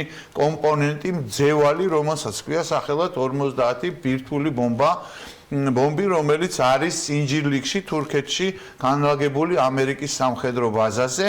ეს არსენალის გატანის თაობაზე ხმამაღლა არასდროს არ მსჯელობდა არავინ, თუმცა ობამას ადმინისტრაციასაც, როდესაც დაეძაბა ერდოღანთან ურთიერთობები, მაშინ დაიწყო საუბარი ამის თაობაზე, რომ გაიტანდა ამ არსენალს. ეს არ არის ამისთვის საჭირო არის სპეციალური ბომბდამშენები, თვითმფრინავები, რომელთაც ტრანსპორტირებაც უნდა მოხდეს ინჯირლიკში, მაგრამ რეალურად ეს არის მძევალი ამ ქვეყნებს შორის ურთიერთობის. აქაც არის ძალიან მნიშვნელოვანი მომენტი, ამერიკა არ არის ვალდებული, რომ თურქეთისგან აიღოს ნებართვა ამის გატანაზე, თუმცა თუ კი მიიღებს ამ გადაწყვეტილებას, ექსპერტების მიერ აღიქმება როგორც ორ ქვეყანას შორის ურთიერთობებში საბოლოო ლურსმნის ჩაჭედება, რაც თურქეთს აუცილებლად უბიძგებს სხვა მიმართულებით, რაც ჩვენთვის ასევე არც თუ ისე სახარბიელოა რეალურად.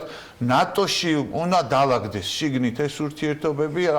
ევროპაში ლიდერებს დიდი თავსატეხი აქვთ, მოკლედ ამ მიმართულებით და იმიტომ რომ ტრამპის ცხელი განცხადებების ფონზე ის რაც თურქეთში ხდება, მათთვის უნდა იყოს რაიმენაირად გზები გამოძებული, მაგრამ მათ საზრუნიებთ კიდე სხვა ბევრი მიმართულება, ოქტომბრის ბოლო ახლოვდება.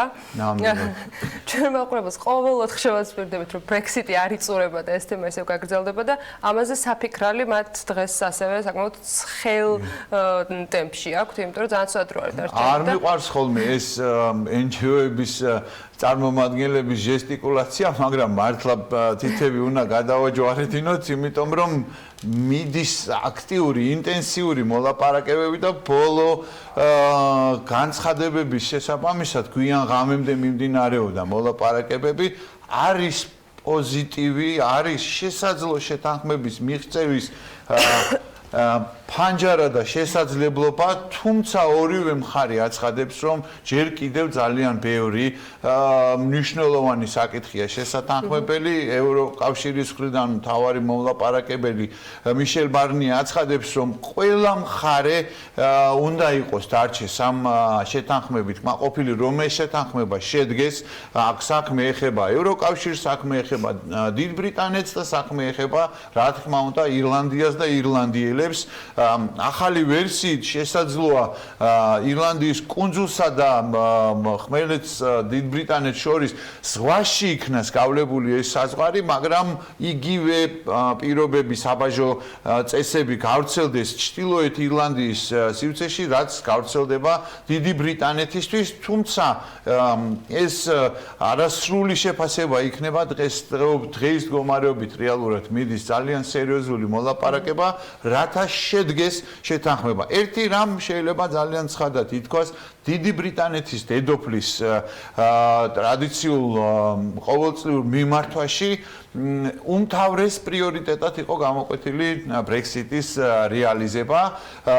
პრემიერ-მინისტრი ბორის ჯონსონი, რა თქმა უნდა, განწყობილია და ამ ბრექსიტის განხორციელებისთვის ნებისმიერ შემთხვევაში დიდი ბრიტანეთი ევროკავშირს დატოვებს. ეს გადაწყვეტილება ვფიქრობ, რომ უკვე გადახედვასაც აღარ ექვემდებარება, უბრალოდ აქ არის რეალურად დროის მომენტი და ტექნიკური საკითხები. კიდევ ერთხელ ვიმეორებ, არ მინდა რომ რაღაცან გავთვალო ან წინასწარ გავასწრო მოვლენებს. დღევანდელი დღე არის მართლაც გადამწყვეტი, იმიტომ რომ ხვალ და ზეგ იწყება სამიტი, ევროკავშირის ძალიან მნიშვნელოვანი სამიტი, რომლისთვისაც უკვე ევროკავშირმა ან უნდა იხილოს შეთანხმებული მომლაპარაკებლების მხრიდან დოკუმენტი, რომელიც უკვე ამ იურიდიულ დოკუმენტში უნდა გადაიქცეს. განცხადებები კარგია, რა თქმა უნდა, მაგრამ ეს ყველაფერი ფურცელზე უნდა აისახოს, რომელსაც განიხილავენ და დაადასტურებენ შემდგომ შაბათს დიდი ბრიტანეთის პარლამენტი, რომელიც არ შეკრებილა შაბათს ფოლკლენდის კუნძულებზე სამხედრო კამპანიის წარმოების პერიოდიდან ეს იქნება პირველი საგანგებო შეკრება პარლამენტის შაბათს უნდა განიხილოს რეალურად რა დოკუმენტი შეთანხმდა თუ არა და თუ არ შეთანხმდა, მაშინ რა მოქმედება, რა ვითარება, რა ხდება რეალურად. არის ვარიანტი რომ მიმართოს დიდი ბრიტანეთის პრემიერ-მინისტრმა გადავადების თაობაზე, ეს ყველაზე მეტად მუსირებს ექსპერტებში, რომ კიდე გადავადეს ბრექსიტის განხორციელება, იმიტომ რომ არავინ არ მიიღებს შეთანხმების გარეშე გასვლას. ბორის ჯონსონი კი რჩება თავის პრინციპულ პოზიციაზე, რომ ის მზად არის 31 ოქტომბერს გასასვლელად ევროკავშირიდან, თუმცა მისთვის ესე ვთქვათ, შემზღუდველი არის კანონმდებლობა, რომელიც ავალდებულებს მას, რომ დაემორჩილოს პარლამენტის მოთხოვნას და მიმართოს თხოვნით კიდევ შემდგომი გადავადების შემდეგ. ნახოთ, როგორ წარიმართება რეალურად მოლაპარაკებები. ერთ მნიშვნელოვან დეტალზე მინდა გავამახვილო ყურადღება, როდესაც თურქეთთან დაკავშირებით მიმდინარეობდა მოლაპარაკებები, დიდ ბრიტანეთს ჰქონდა ყველაზე ხისტი პოზიცია და ცდილობდა რომ სტრატეგიული პარტნიორის ეს ვორდინგი ჩვენთვის დიპლომატებისთვის ყოველთვის ძალიან მნიშვნელოვანია, მაგრამ პოლიტიკოსებისთვის და სახელმწიფოებისთვის არის უმთავრესი, რა თქმა უნდა. და დაგმობის სიტყვა დაგმობა რეალურად ამოღებული ყოფილიყო ამ დოკუმენტიდან, რომელიც შეთანხმდა საგარეო საქმეთა მინისტრების მიერ. მაგრამ გარკვეული, ესე ვთქვათ, მსჯელობის და დებატების და განხილვის შემდეგ ბრიტანელმა დიპლომატებმა დათმეს პოზიციები და ეს ყველაფერი აიხსნება იმით, რომ ფსიქოლოგიურად, რეალურად ბრიტანეთი უკვე მზად არის ევროკავშირის დასატოვებლად და ის აღარ არის ესე მოწადინებული, მას ყავს უმაღლესი კლასის დიპლომატები, ისევე როგორც ევროკავშირის სხვა წევრ სახელმწიფოებს, მაგრამ აღარ არის ისეთი მოწადინებული და ჩართული, რომ მაინც და მაინც ყველა სიტყვაზე გამართოს ცხარე კამათი და დებატი ევროპელ კოლეგებთან და მიუშვა ეს გადაწყვეტილების მისაღებად და ეს ხისტი ენა, ესე ვთქვათ, გამოყენებული იქნა ევროკავშირის წევრი სახელმწიფოების ერთსულოვანი თანხმობით. ნახავთ, როგორ შეხვდება ამ ყველაფერს, ამ გადაწყვეტილებებს ევროკავშირის ლიდერები. უნდა ითქვას ერთი რამ, სხვათა შორის ორშაბათის შეხვედრიდან კიდევ ერთი მნიშვნელოვანი, სამწუხაროდ მნიშვნელოვანი ფაქტი გამოიკვეთა. ამერიკის შეერთებული შტატების გარეშე ევროკავშირი თავად მაინც ვერ თამაშობს სრულფასოვანი, ესე ვთქვათ, მოთამაშის როლს. თვითონ ამ სიტყვებზე ხო იყო, რა თქმა უნდა, ბუნებრივია. მსჯელობა 27-ის თუ 28-ის ფორმატში ყოველთვის ურთულესია ევროკავშირში ნებისმიერი განცხადების შეთანხმებაც კი და ამ შემთხვევაში ამერიკის შეერთებულ შტატებთან მიმართებაში მათ ისევე როგორც კოალიციის ყოფილ წევრს ისევ მიმართეს რომ იქნებ რაღაცა ერთობლივად მიმართოთ თურქეთის ხელისუფლებას და არა დამოუკიდებლად ევროკავშირმა რომ რაღაცა ღონისძიებები გაატაროს, ჩაერთოს ფედერიკა მოგერინიმ განაცხადა რომ იქ ისედაც ძალიან ბევრია შეიარაღებები, ძალიან ბევრი არმიებია, ბევრი ჯარებია და ამიტომ ევროკავშირი არც კი განიხილავს რაიმე ფორმით აქტიურად ადგილზე ჩართვას, რათა გაშორიშორება მოხდეს. სამწუხაროდ აქ ჩდება ევროკავშირის რეალურად სისუსტე, მისი დამოკიდებულება ამერიკის შეერთებულ შტატებზე, რამდენად შეძლებენ ევროკავშირის ახალი თაობის ლიდერები, ემანუელ მაკრონის ხელმძღვანელობით, ლიდერობით, შემდგომი გერმანიის კანცლერის ცვლილები და ჩართვით, რომ ევროკავშირმა შეძლოს და ევროკავშირის ახალი ლიდერების ძალისხმევით, რამდენად შეძლებენ, რომ ევროკავშირმა ეს რაღაცა მნიშვნელოვანი გლობალური მოთამაშის სტატუსი შეიძინოს, ეს რთული სათქმელია, იმიტომ რომ თვითონ შიგნით სამაგიეროდ არ ერიდებიან ამერიკის შეერთებული შტატების პრინციპში ლიდერები, რომ იყვნენ აქტუალურები და ხისტებიც რიგ შემთხვევაში. ამ შემთხვევაში ამერიკა ჩინეთს ურცმობს, ძალიან მოკლე დროში უნდა ჩავდიოთ ბუკა ეს. გასულ კვირას ფაქტობრივად 15-ში ასამოქმედებელი სანქციები გადავადდა. ანუ ითქვა, რომ დაიწყო მოლაპარაკებები. რამდენად არის ეს მოლაპარაკებები ისეთი მყარი, ვთქვათ, ისე გამყარებული, რომ შეგვიძლია ვთქვათ, რომ ორ დღეში შეიძლება რამე არ შეიცვალოს. ეს ჩინეთისთვის დაწესებული ეს ტარიფების შემოღება გადავადებულია, ასევე მნიშვნელოვანი ტარიფების შემოღება გადავადებული არის დეკემბრის ბოლომდე, თუმცა ტრამპმა გამოაცხადა, რომ ეს არის პირველი ფაზის შეთანხმება, პირველი საფეხურის და ეტაპის შეთანხმება ჩინეთთან, ის გეგმავს ჩილეში ნოემბერში ჩინეთის პრეზიდენტთან ისევ შეხვედრას. ტრამპისთვის ამ ვითარებაში ჩანს ასე რომ მისი მუქარები ტარიფების შემოღების პრინციპი და ტაქტიკა ჭრის და ამიტომ ჩვენ და სამწუხაროდ რეალურად ის ამას ახორციელებს ამერიკის შეერთებული შტატები, ახორციელებენ ევროკავშირის წევრ სახელმწიფოებთან მიმართებაში, ევროკავშირთან მიმართებაში, მას ამ მხრივ კიდევ უფრო მეტად საშუალება მიეცა მას მერე რაც სოფლიო სავაჭრო ორგანიზაციამ მწვანე შუქი აუნთო ფაქტიურად ამერიკის შეერთებული შტატების მხრიდან ტარიფების დაწესებას ევროპულ პროდუქციაზე, ეხება ეს გერმანულ მანქანებს, ფრანგულ ღვინოს, ყველს, ირლანდიულ ვისკის და ასე შემდეგ. ამას აუცილებლად მოყვება და საჰაერო თვითმფრინავების სექტორშიც იქნება, ავიამშენებლობის სექტორშიც იქნება ტარიფები დაწესებული, რასაც აუცილებლად შემხვედრად მოყვება ბოინგთან მიმართებაში ევროკავშირის მხრიდან ტარიფების დაწესება უკვე მომავალ წელს. ევროკავშირსაც აქვს შეტანილი თავისი საჩივარი სარჩელი მსოფლიო სავაჭრო ორგანიზაციაში. ეს ყველაფერი ერთობლიობაში არც თუ ისე სასიხარულო პროგნოზით რომ დავაგვირგვინოთ BMG-მ ამის თაობაზე უკვე ამცნო ჩვენ საზოგადოებას რომ საერთაშორისო სავალუტო ფონდმა აი ამ სატარიფო ომების, დაძაბულობების, გაურკვევლობების ფონზე სოფლიო ეკონომიკური ზრდის პროცენტი მნიშვნელოვნად შეამცირა, მნიშვნელოვნად დაწია და აღნიშნა რომ თუ ესე გაგრძელდება რეალურად და ამის ფუფუნება საერთოდ აღარ არის რომ პოლიტიკას გადაყვეს ეს საერთაშორისო ეკონომიკური ურთიერთობები და პოლიტიკოსებმა უნდა იმოქმედონ და სოფლიო ლიდერებმა დაუყოვნებლივ მაშინ მოსალოდნელი იქნება რომ რეალურად ძალიან ცუდ რეცესიულ პროცესებს უკუსლას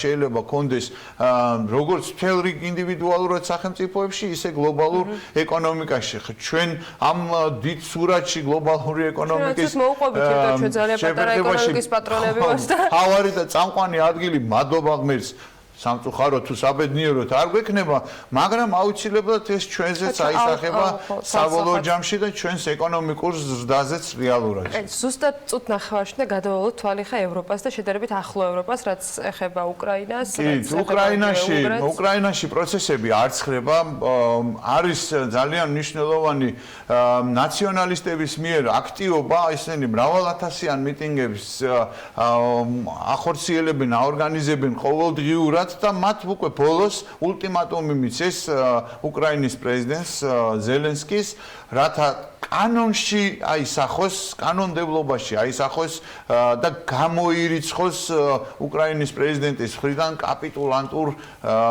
ესე ვთქვათ, მათი შეფასებით შტაინმაიერის ფორმულაზე ხელის მოწერა, ანუ გამოირიცხოს კაპიტულაცია და რუსეთისთვის უკრაინის ტერიტორიების დანებება. საპასუხოდ უკრაინის პრეზიდენტი, რა თქმა უნდა, აცხადებს, რომ ის არასდროს არ დანებებს და მათ აქვთ გეგმა A და გეგმა B და თუ არ შესრულდება ეს და თუ არ იქნება მიღწეული, თქვათ, გარკვეული შეთანხმება და გარანტიები არ იქნება ნორმანდიის 4-ეულის შეხვედრაც ამისთვის იგეგმება სამიტი ნორმანდიის 4-ეულის, მაშინ ის ბუნებრივია არ შეასრულებს და განახორციელებს. ასევე მნიშვნელოვანია, რომ საბერძნეთის მართლმადიდებლურმა ეკლესიამ აღიარა უკრაინის ავტოკეფალია, ეს არის ძალიან დიდი მნიშვნელობის და ძალიან დიდი გავლენის მქონე მართლმადიდებლურ სამყაროში. თხილობს რუსეთის ეკლესია საბერძნეთის მართლმადიდებლურ ეკლესიასთან მიმართებაში, ანუ ეს პროცესი მიდის რეალურად ბუნებრივია ადრე თუ გვიან. ჩვენი დროც დადგება ამის გადაწყვეტილების მიღების იმ მომენტისთვის ამ მნიშვნელოვანია, რომ მზად ვიყოთ, ფორმაში ვიყოთ ყევების მიმართ. და ბოლოს ორი ძალიან მნიშვნელოვანი არჩევნები ჩატარდა პოლონეთში, გაიმარჯვეს კონსერვატორებმა, მემარჯვენე კონსერვატორებმა, კანონისა და სამართლიანობის პარტია ის კვლავ რჩება ხელისუფლებაში, თუმცა უკვე ნაკლები უპირატესობით, რაც გულისხმობს, რომ ოპოზიციური ძალების მოძლიერებას, მოგონიერებას, რაც ერთმნიშვნელოვნად აისახა კონკრეტულად უნგრეთთან მიმართებაშიც ბუდაპეშტის მერი გახდა ოპოზიციური ლიბერალური პარტიის კანდიდატი, რაც ასევე სამომავლოდ ძალიან სერიოზული ძროებისკენ მიანიშნებს და მიუთითებს, იმიტომ რომ რაც არ უნდა წარმატებული ყოფილიყო ორბანის მიგრაციულ პოლიტიკაზე დაყრდნობილი საქმიანობა, მაინც ყველაფერს თავისი დასაწყისი აქვს და დასასრული.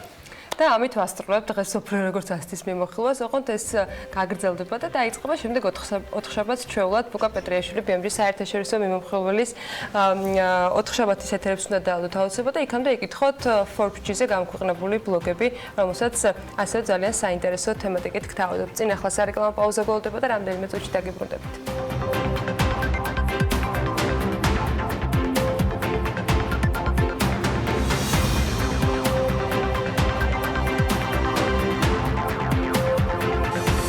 გადაცემის სპონსორია Nova. 200-ზე მეტი დასახელების ქართული პროდუქტი. მადლობა, რომ ირჩევთ ქართულს.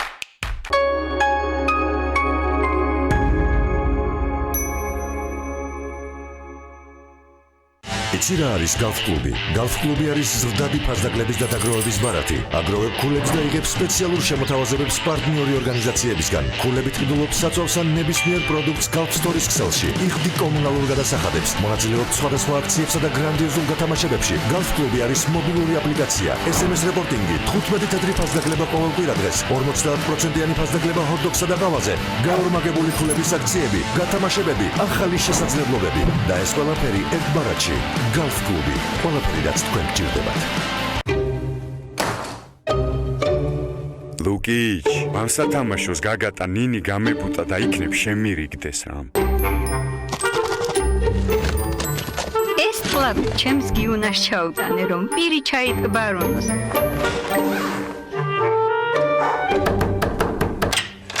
ლუკაშვილო, ნაირა იყო მოსული მაღაზიის გამყიდველი. მისი დიშვილი. გაუხილდით ლუკას. თქვენ სამანათებს ჩვენ წავიღებთ ნებისმიერი მიმართულებით. სამზარეულოს პროფესიონალური დანადგარები და ელექტრომოწყობილობები. ჭურჭლის და აქსესუარების მრავალფეროვანი არჩევანი. მაგიდის სერვირება სასტუმროებისთვის და რესტორნებისთვის. გასტროტეკი, ყველაფერი პროფესიონალური სამზარეულოსთვის. დაგვიკავშირდით ნომერზე 235 66 23. ძველად მაიასტომებს მზის შეგროვება შეეძლოთ. ამიტომ ისინი ყოველთვის კარგ განწყობაზე იყვნენ და ჩვენც ვიქნებით. ჩვენ ხომ ზუსტად ის მზე გვაქვს. სანდორა. ის მზის ენერგიას ხილიდან იღებს, რათა თქვენ კარგი განწყობა შეინარჩუნოთ. აიმაღლე განწყობა. ითამაშე ლაივ კაზინოში ევროპაბეტზე და მოიგე 2019 წლის Mercedes G-კლასი.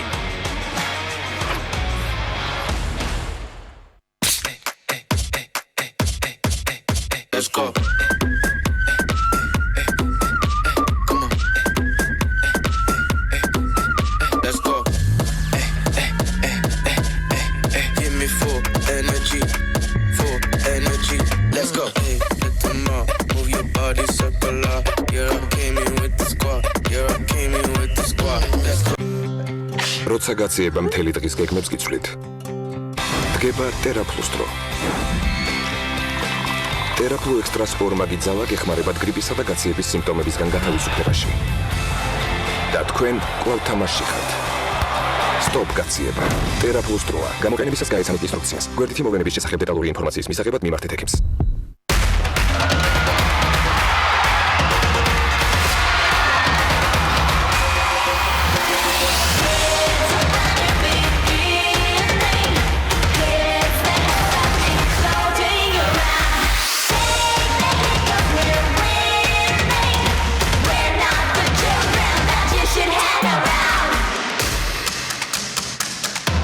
შაბათობით მარი და მისი დედიკო გემრიელ საუზმეს ამზადებენ. ხოლო მარტივი რეცეპტით ამზადებული არაჟანი პრეზიდენტი ყველაზე მნიშვნელოვანი ინგრედიენტია. ნოღიერი, ნაზი, მათის აღმძვრელი, უმაღლესი ხარისხის ნაღებისგან დამზადებული საოცრად გემრიელია.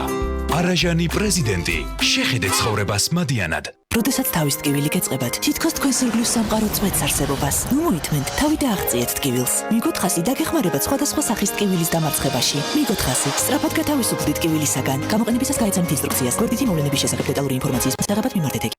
მზად ხარ? მის ოჯახთან შესახვედრად ამ მნიშვნელოვანი მოვლენისთვის. პირველი ჩახუტებისთვის. ჩვეულებრივი კბილის პასტისგან განსხვავებით, ახალი რევოლუციური ფორმულა Colgate Total ებრძვის ბაქტერიებს კბილებზე, ენაზე, ლოყებსა და ღრძილებზე და იცავს მათ 12 საათის განმავლობაში, იმისთვის რომ იყო აბსოლუტურად მზად. ახალი Colgate Total იყავი მზად ყველაფრისთვის. ჩვენ ყოველთვის ერთად ვიყავით, მაგრამ რაღაც შეიცვალა. აბა ახლა ნახეთ. დილით სახლის დავაგება. დღისით შვილიშვილები. ეს ცეკვებიც გვიანობამდე. და მე ვოლტარენ ემუგელი 2%-იანი აღწევს ღრმად ანთებით ქსოვილებში. შეიცავს აქტიური ნივთიერების ორმაგ კონცენტრაციას, ამსუბუქებს ტკივილს და ამცირებს ანთებას დილიდან საღამომდე. დაიწყეთ დღე ქრონიკული ტკივილის გარეშე ვოლტარენ 2%-იან ერთად. გამოყენებისას გაიცანით ინსტრუქციას გვერდითი მოვლენების შესახებ დეტალური ინფორმაციის მისაღებად მიმართეთ ექიმს. ბავშვის ჯანსაღი კვება ყველა მშობლისთვის მნიშვნელოვანია. ჩემი შვილებისთვის რთული იყო სასარგებლოსა და სასურველს შორის არჩევანის გაკეთება. სანამ ჩემს ოჯახში ბარამბინოს შოკოკრემი არ გამოჩნდებოდა. მოხალული თხილის, ჯანსაღი რძის და სურნელოვანი კაკაოს მარცვლების განსაკუთრებულმა შერწყმამ უნიკალური გემო შექმნა. ბარამბინოს შოკოკრემი, ჩემი ოჯახის ჰარმონიული კვების საიდუმლო.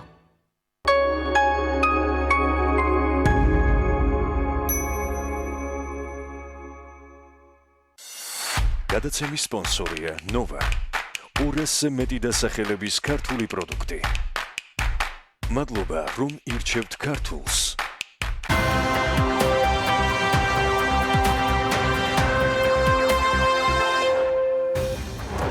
თარობან ანაკლის კონსორციუმთან ხელშეკრულების გაწყობასთან დაკავშირებით საბოლოო პოზიცია დღეს უნდა დააფიქსიროს. სავარაუდოდ წლის ბოლომდე ხელშეკრულება გაგრძელდება და კონსორციუმს მიეცემა შესაძლებლობა, რომ ვალდებულებები, რომელიც მათ ამ ხელშეკრულებით აქვთ ნაკისრი, შეასრულონ. ანაკლის განვითარების კონსორციუმის გენერალური დირექტორის ლევან ახვლედიანის განცხადებით, მათი მხრიდან 10 ოქტომბერს ინფრასტრუქტურის სამინისტროში გაგზავნილ წერილში ზუსტად არის აღწერილი რა ქმედებები და ნაბიჯებია საჭირო იმისთვის, რომ ანაკლის ღრმაწყლოვანი პორტის პროექტი წინ წავიდეს. განათლებაზე წვდომის გაფართოების და სასწავლო გარემოს ხარისხის გაუმჯობესების მიზნით მსოფლიო ბანკმა საქართველოს 90 მილიონი евро ასახა, რომელიც ორ ეტაპად იქნება გადმორიცხული. ევროკავშირი და FAO სოფლის მეურნეობის მხარდასაჭერად საგრანტო კონკურსს იწყებენ. ჰესი ხადორის 3, რომლის მშენებლობის დაწყებასაც ბანკში დაპირისპირება მოჰყვა, შესაძლოა სხვა ადგილზე აშენდეს, თუკი მოსახლეობის 90%-ის მხრიდან ამ პროექტზე მხარდაჭერა არ იქნება. განაშენიანების რეგულირების ფარგლებში კი ნარჩენების კონტეინერებისათვის ადგილების გამოყოფა სავალდებულო გახდა. კანონპროექტი, რომელიც 12 წლამდე ბავშვების ავტომანქანით გადაყვანაზე რეგულაციების გამკაცრებას ითვალისწინებს, ბიუროზე წარადგინეს. სოფლად მცხოვრები ქალების საერთაშორისო დღესთან დაკავშირებით, რომელიც 15 ოქტომბერს აღენიშნა, საქართველოს ფერმერთა ასოციაციამ და გაეროს ქალთა ორგანიზაციამ ერთობლივი თანამშრომლობით აგროტურიზმის საკანონმდებლო ინიციატივაზე მუშაობის დაწყება დაანონსეს. ღონისძიებას ორგანიზატორებთან ერთად აგროტურიზმში ჩართული მეწარმე ქალებიც ესწრებოდნენ. დეტალებს ნინი ლონგურაშვილის სიუჟეტიდან მოვისმენთ, შემდეგ უკვე სტუმართან ერთად გავაგრძელებთ საუბარს. საქართველოს ფერმერთა ასოციაცია და გაეროს ქალთა ორგანიზაცია აგროტურიზმში საკანონმდებლო ინიციატივებზე ერთობლივ მუშაობას იწყებენ. საკანონმდებლო ინიციატივაზე მუშაობა უკვე დაანონსდა და შეხვედრას, რომელიც ფერმერთა ასოციაციისა და გაეროს ქალთა ორგანიზაციის მიერ გაიმართა, აგროტურიზმის სფეროში არსებულ გამოწვევებზე იმსჯელეს. ჩვენი ინიციატივაა და ჩვენ გადმოვიტანეთ იტალიის მოდელით, კერძოდ ტოსკანასი, როგორ უნდა მოხდეს მათი ხელშეწყობა, როგორ უნდა მოხდეს ნიშანდება აგროტურისტული ობიექტების, ასევე როგორ უნდა მოხდეს ფინანსური მხარდაჭერა. ჩვენ აბსოლუტურად ვემხრობთ იმას, რომ სუბსიდირება არ არის სწორი მექანიზმი ეკონომიკისთვის, თუმცა საიდანღაც უნდა დაიწყოს ბიზნესმა და დღეს, როდესაც ესეთი მწირი არის ხელმისაწვდომობა ფინანსურ კაპიტალზე, შესაბამისად სახელმწიფოს პრეროგატივა არის, რომ დახმარება გაუწიოს. ჩვენ გვინდა რომ მივცეთ ესევე ინსტრუქცია და ეს ვთქვათ გაიდლაინი თუ რას უნდა აკმაყოფილებდეს აგროტურისტული ობიექტი, ასევე კვების ობიექტი, რაც ძალიან მნიშვნელოვანია, იმიტომ რომ დღეს არის ახალი ტრენდი მთელ მსოფლიოში, ასობით მილიონი ადამიანი გადაადგილდება მთელი მსოფლიოს მასშტაბით და 1/3 სწორედ აგროტურისტულ ობიექტებს ეძებს. მე ვფიქრობ, რომ საქართველოს შეუძლია რომ ძალიან სწორი ნიშა დაიჭიროს. ახალი საკანონმდებლო ინიციატივები მიზნად ისახავს რეგიონში ტურიზმის განვითარებას, ადგილობრივი წარმოების, სოფლის მეურნეობის პროდუქტების რეალიზების სახალისებას, ქვეყნის აგროტურიზმის პოტენციალის პოპულარიზაციას, მცირე და საშუალო საოჯახო სასტუმროების განვითარებასა და ამ სფეროში დასაქმებული მეწარმეებისათვის დაფინანსებაზე ხელმისაწვდომობის გაზრდას. ამას გარდა საკანონმდებლო რეგულაციები სხვადასხვა უწყების კოორდინირებულ თანამშრომლობასაც შეუწყობს ხელს. ეს არის პირველი საკონსულტაციო შეხვედრა აგროტურიზმის კანონმდებლობასთან დაკავშირებით. აღნიშნული კანონმდებლობა მიზნად ისახავს განავითაროს მცირე და საშუალო საოჯახო სასტუმროები. ამასთან ხელი შეუწყოს ზოგადად სოფლის მეურნეობის სექტორის განვითარებას, რადგან ასეთი ტიპის სასტუმროები, როდესაც შეისყიდიან ადგილობრივ პროდუქტს, ისარგებლებენ გარკვეული შეღავათებით. დღევანდელ შეხვედრაზე მეწარმე ქალებთან ერთად ვიმსჯელეთ თუ რა გამოწვევების წინაშე დგას აგროტურისტული სფერო საქართველოში. დღეს რეგიონებში აუთვისებელია ის პოტენციალი, რომელიც ჩვენ შეგვიძლია რომ განვავითაროთ. ამასთან საკმაოდ დიდ პრობლემას წარმოადგენს ფინანსებთან ხელმისაწვდომობა, ინფორმაციებთან ხელმისაწვდომობა. ამ დროს კი საქართველოს აქვს პოტენციალი ამ მიმართულებით მოიზიდოს ბევრი საერთაშორისო ტურისტი. საკანონმდებლო ინიციატივის საჭიროება აგროტურიზმის სფეროში ჩართულ ქალებთან მუშაობის შედეგად გამოიკვეთა, რომელთა ნაწილიც გაეროს ქალთა ორგანიზაციის პროექტში ერთობლივი ძალისხმევა ქალთა ეკონომიკური გაძლიერებისათვის საქართველოში არიან ჩართულნი. აღნიშნული პროექტი ნორვეგიის საგარეო საქმეთა სამინისტროს დაფინანსებით ხორციელდება. საქართველოს ფერმერთა ასოციაცია და გაეროს ქალთა ორგანიზაცია აგროტურიზმში საკანონმდებლო ინიციატივაზე მუშაობას იწყებს და მოკლედ დღეს ტურიზმი საქართველოში კანონმდებლობით არ რეგულირდება და ეს ამ პრობლემის გადაჭრას ემსახურება. ახალი საკანონმდებლო ინიციატივები კი მიზნად, როგორც სიუჟეტიდანაც მოისმინეთ, რეგიონში ტურიზმის განვითარებას, ადგილობრივი წარმოების, სოფლის მეურნეობის პროდუქტების რეალიზების ახალისებას და ქვეყნის აგროტურიზმის პოტენციალის პოპულარიზაციას ისახავს მიზნად. მათ შორის მცირე და საშუალო საოჯახო სასტუმროების განვითარებას და ამ სფეროში დასაქმებული მეწარმეებისათვის დაფინანსებაზე ხელმისაწვდომობის გაზრდას. ვისთვის არის ეს შესაძლებლობა, რა ფორმით შეიძლება, რომ ტოსკანის ტოსკანური მოდელი საქართველოში იყოს გადმოტანილი, ამაზე უნდა ვისაუბროთ ანა ფაშალიშვილთან, გარეს ქალთა ორგანიზაციის პროექტის ანალიტიკოს შემოქმედი და საქმიანი დილის ეთერში. ანა, მოგესალმებით. მადლობა, რომ ხართ ჩვენთან ერთად. პრინციპში სიუჟეტში ყველა ძირითადი აქცენტი, რისთვისაც ეს პროექტი კეთდება, დასმული იყო, მაგრამ მოდი უფრო გავშალოთ თემა. საიდან წამოვიდა იდეა და რა მიზანს ემსახურება? სად არის სამიზნე წერტილი, როცა ამ პროექტის დასრულების შემდეგ გინდათ რომ შედეგები იყოს ასეთი. დიდი მადლობა ანა პირველ რიგში მოწვევისთვის და იმისთვის რომ ყოველთვის ესე რეგულარულად აშუქებთ გარეს ქალთა ორგანიზაციის საინტერესო ინფორმაციების აქტივობებს. დიდი მადლობა. იდეა როგორც უკვე სიუჟეტში დაწნახეთ, წამოვიდა სასწავლო ვიზიტიდან, ქონდა სასწავლო ვიზიტი მეწარმე ქალებთან ერთად იტალიაში, ტოსკანის რეგიონში და იქ ვნახეთ როგორი ძალიან კარგი მოდელი აქვს სახელმწიფო შეთავაზებული ადგილობრივი მეწარმეებისთვის, კონკრეტულად მცირე საოჯახო ტიპის სასტუმროების მფლობელებისთვის, რომლებიც იმ შემთხვევაში თუ შეიძენენ ადგილობრივი წარმოების პროდუქტს ან მეზობლის მიერ წარმოებულ პროდუქტს სარგებლობენ გარკვეული შეღავათებით. იტალიაში კარგი ის არის, რომ 100% ადგილობრივი წარმოების პროდუქციის შეძენის შესაძლებლობა აქვს. პრინციპს ადგილობრივი წარმოება თითქმის ყველაფერს აწარმოებს, რაც ადგილობრივ ბაზარში ჭირდება. ამიტომ სრულად ადგილობრივ პროდუქტს მოიხმარენ. საქართველოში რომ ჩამოვედით, პირველ რიგში რასაც შევხედეთ, იყო სტატისტიკა. და ნახეთ, რომ ტურიზმი ძალიან მზარდია საქართველოში ვიცით. თუმცა ტურისტების ძირითადი ნაწილი ჩამოდის თბილისში, 52%-ია თბილისში და მერე უკვე დანარჩენ, თქვათ, ქუთაისში ძალიან საკმაოდ დაბალი 2%-ის ფარგლებში, კახეთში, რომელიც გონია ძალიან ტურისტულად მიმზიდველი ადგილი არის დაახლოებით 2%-ის ფარგლებში ისევ. ბათუმი, გუდაური შედარებით ბათუმში 29%-ის ბოლო კვარტლის მონაცემები რო თქვათ ახლა 2019 წლის. ანუ რეალურად ტურისტი, რომელიც საქართველოში ჩამოდის, საერთაშორისო ვიზიტორი, რეგიონებში არ გადის. და თუ გადის, ძალიან მცირე კონკრეტულ ადგილებში. ეს იყო ერთ-ერთი ძალიან მნიშვნელოვანი მიზეზი, რატომაც თქვით, რომ ზუსტად ეს სოფლად ტურისტის გაყვანისთვის ერთ-ერთი ძალიან მნიშვნელოვანი ხერხი არის აგროტურიზმში, აგროტურიზმის ობიექტებით მათი დაინტერესება. მეორე, რასაც დავაკვირდით, რომ სტატისტიკა რო ნახოთ ტურიზმის რას აკეთებენ საერთაშორისო ვიზიტორები საქართველოში.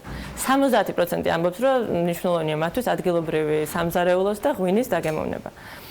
და აი ეს ორი კომპონენტი ერთად ხო, რომ სოფელში არის სოფლის ტურიზმი არის საკმაოდ ჯერჯერობით არ არის განვითარებული და ძალიან საინტერესო დიდი პოტენციალის მქონე. ძალიან დიდი პოტენციალის მქონე, იმიტომ რომ მართლა ძალიან ბევრი ძალიან კარგი ადგილია საქართველოს სანახავად და ის რომ სამზარეულოა ძალიან კარგი ჩვენი ღვინო არის ძალიან კარგი და ორივე შეთავაზება რო შეგვიძლია. ესეც იყო მეორე ელემენტი და მესამე კიდე ძალიან მნიშვნელოვანი იყო, რომ როცა შევხედეთ სტატისტიკას, დაახლოებით 8 მილიონი ტურისტი შემოდის წლიურად საქართველოში, ხო? ბოლო კვარტალში მილიონზე მეტი იყო. რასაც საქართველოს განთავსების ადგილებს თავაზობს არის მაქსიმუმ მთელ საქართველოში 90,000 საწოლი, ანუ მოთხოვნა და მიწოდება არ არის ერთმანეთთან შესაბამისობაში. ანუ აქაც ძალიან დიდი პოტენციალია. და ნუ ის რაც მოგვეწონა იტალიაში არის რომ ამ კანონმდებლობის შემოღებით ახალგაზრდები რომლებიც ქალაქად იყვნენ მიგრირებული დაბრუნდნენ სოფელში დაიწყეს აგროტურისტული ობიექტების განვითარება და ის რომ დღეს კვლევებით არა მარტო იტალიაში არამედ მთელ ევროპაში თითქმის სადღაც 10-დან 30%-მდე ტურისტი ჩადის იმიტომ რომ აგროტურისტული გამოცდილება მიიღოს.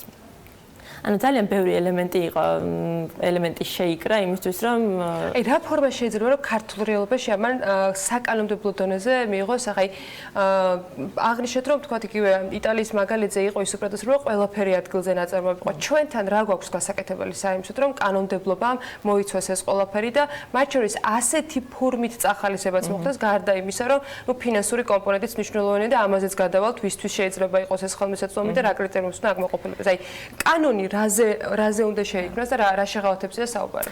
ანუ ბევრი მიმსჯელეთ უნდა ყოფილიყო ეს კანონი, უნდა ყოფილიყო დადგენილება, უნდა ყოფილიყო გარკვეული პროგრამა რომელიმე სააგენტოსი, თუმცა კანონი რატომ არის მნიშვნელოვანი? არის ძალიან მულტისექტორული საკითხი. ერთის მხრივ ეკონომიკის სამინისტროს ჩართულობაა ძალიან მნიშვნელოვანი, თავისი ტურიზმის ადმინისტრაციით და სააგენტო თქვა აწარმოებს საქართველოში. მეორე მხრივ სოფლის მეურნეობის სამინისტროს ჩართულობა არის ძალიან მნიშვნელოვანი, იმიტომ რომ ადგილობრივი პროდუქციის წარმოების წახალისება სოფლის მეურნეობის სამინისტროს პრეროგატივა. ძალიან მნიშვნელოვანი ინფრასტრუქტურის სამინისტროს როლი.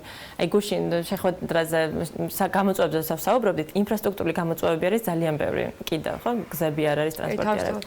ანუ იმდენად მულტისექტორული საკითხია, რომ მხოლოდ ერთი სამინისტროს პროგრამა ამას ვერ და ერთი სამინისტროს ძალისხმევა ამას ვერ დარეგულირებს. საჭიროა საკანონმდებლო დონეზე ორგანიზება, რეგულირება და მით უმეტეს თუ ჩვენ გადასახადების შეღავათიანი საგადასახადო სისტემით ამ მხრივაც წავალთ, მით უმეტეს უკვე აუცილებელი იქნება საგადასახადო კოდექსში შესაბამისი ცვლილებების შეტანა. ამაზე თვითონ მსჯელობდით, რამდენიმე მოდელია მსოფლიოში არის საგადასახადო შეღავათების მოდელი, არის წახალისების მოდელი. და ასე შემდეგ. აი ახლა ვართ იმ მსჯელობის ეტაპზე, რომელ მოდელს აირჩევს საქართველო.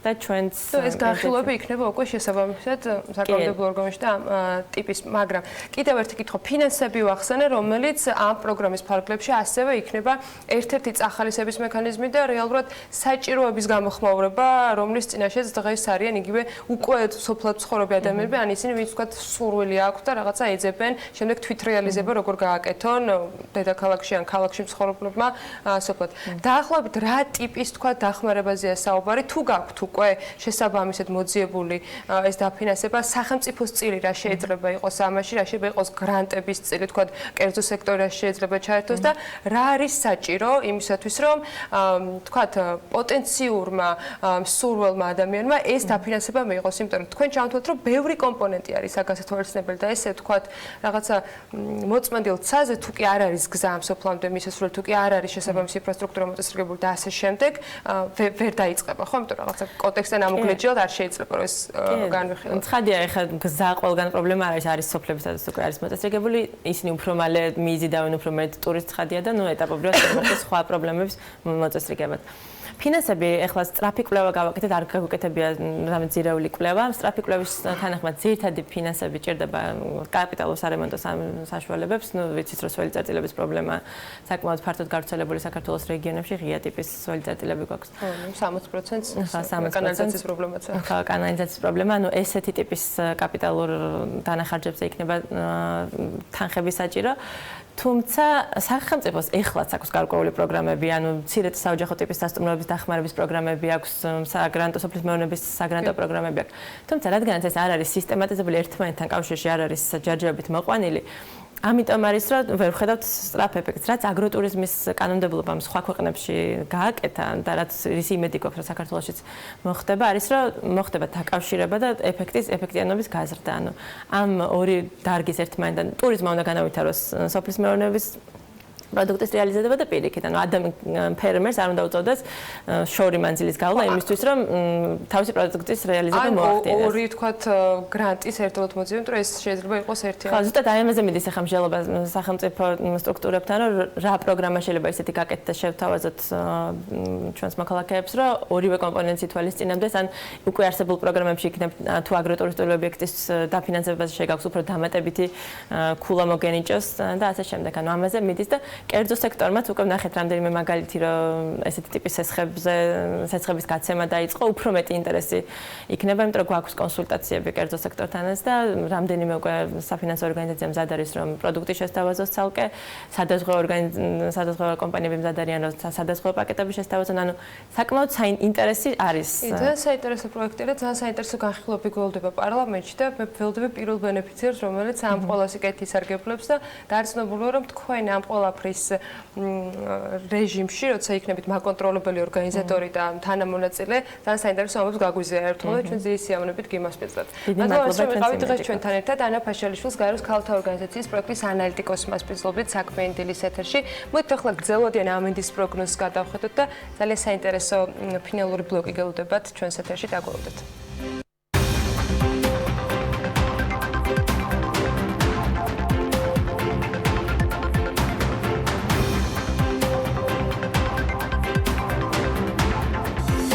გადაცემის სპონსორია ნოვა.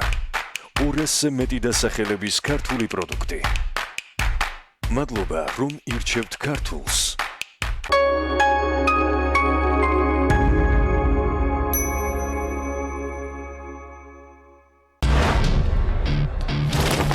ხანდახან დაფიქსდი ხოლმე. დალებრამს. მე ხო გითხარ 91 მეტრიდან.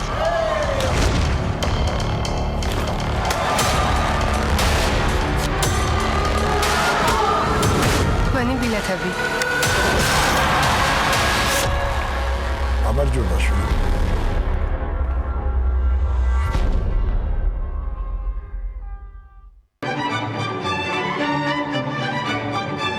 გასტროტეკი.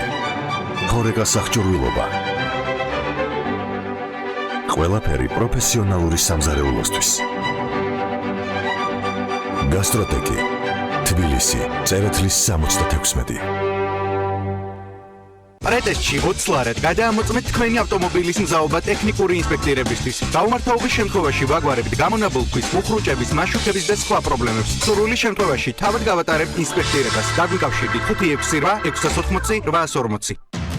შეიძინეთ VIP აპარტამენტები Dark Tower-ის ყველაზე მასშტაბურ პროექტში, ბათუმში, ზღვის პანორამული ხედით და გამორჩეული არქიტექტურით. კომპლექსის მმართველობაში შემოდის საერთაშორისო ბრენდი Ramada Plaza by Windham-ის ჯგუფი.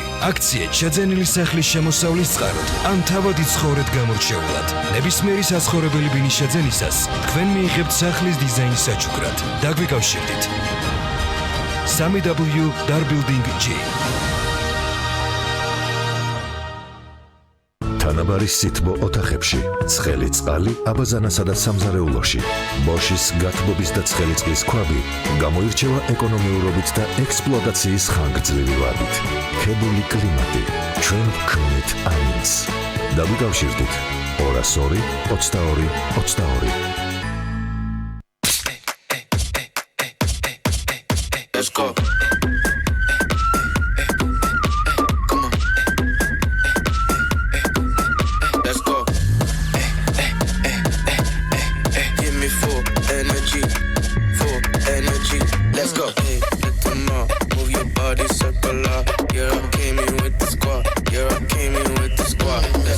ორჯერ მეტი სარგებლის მისაღებად სანტეს გაწურული მაწონია საჭირო.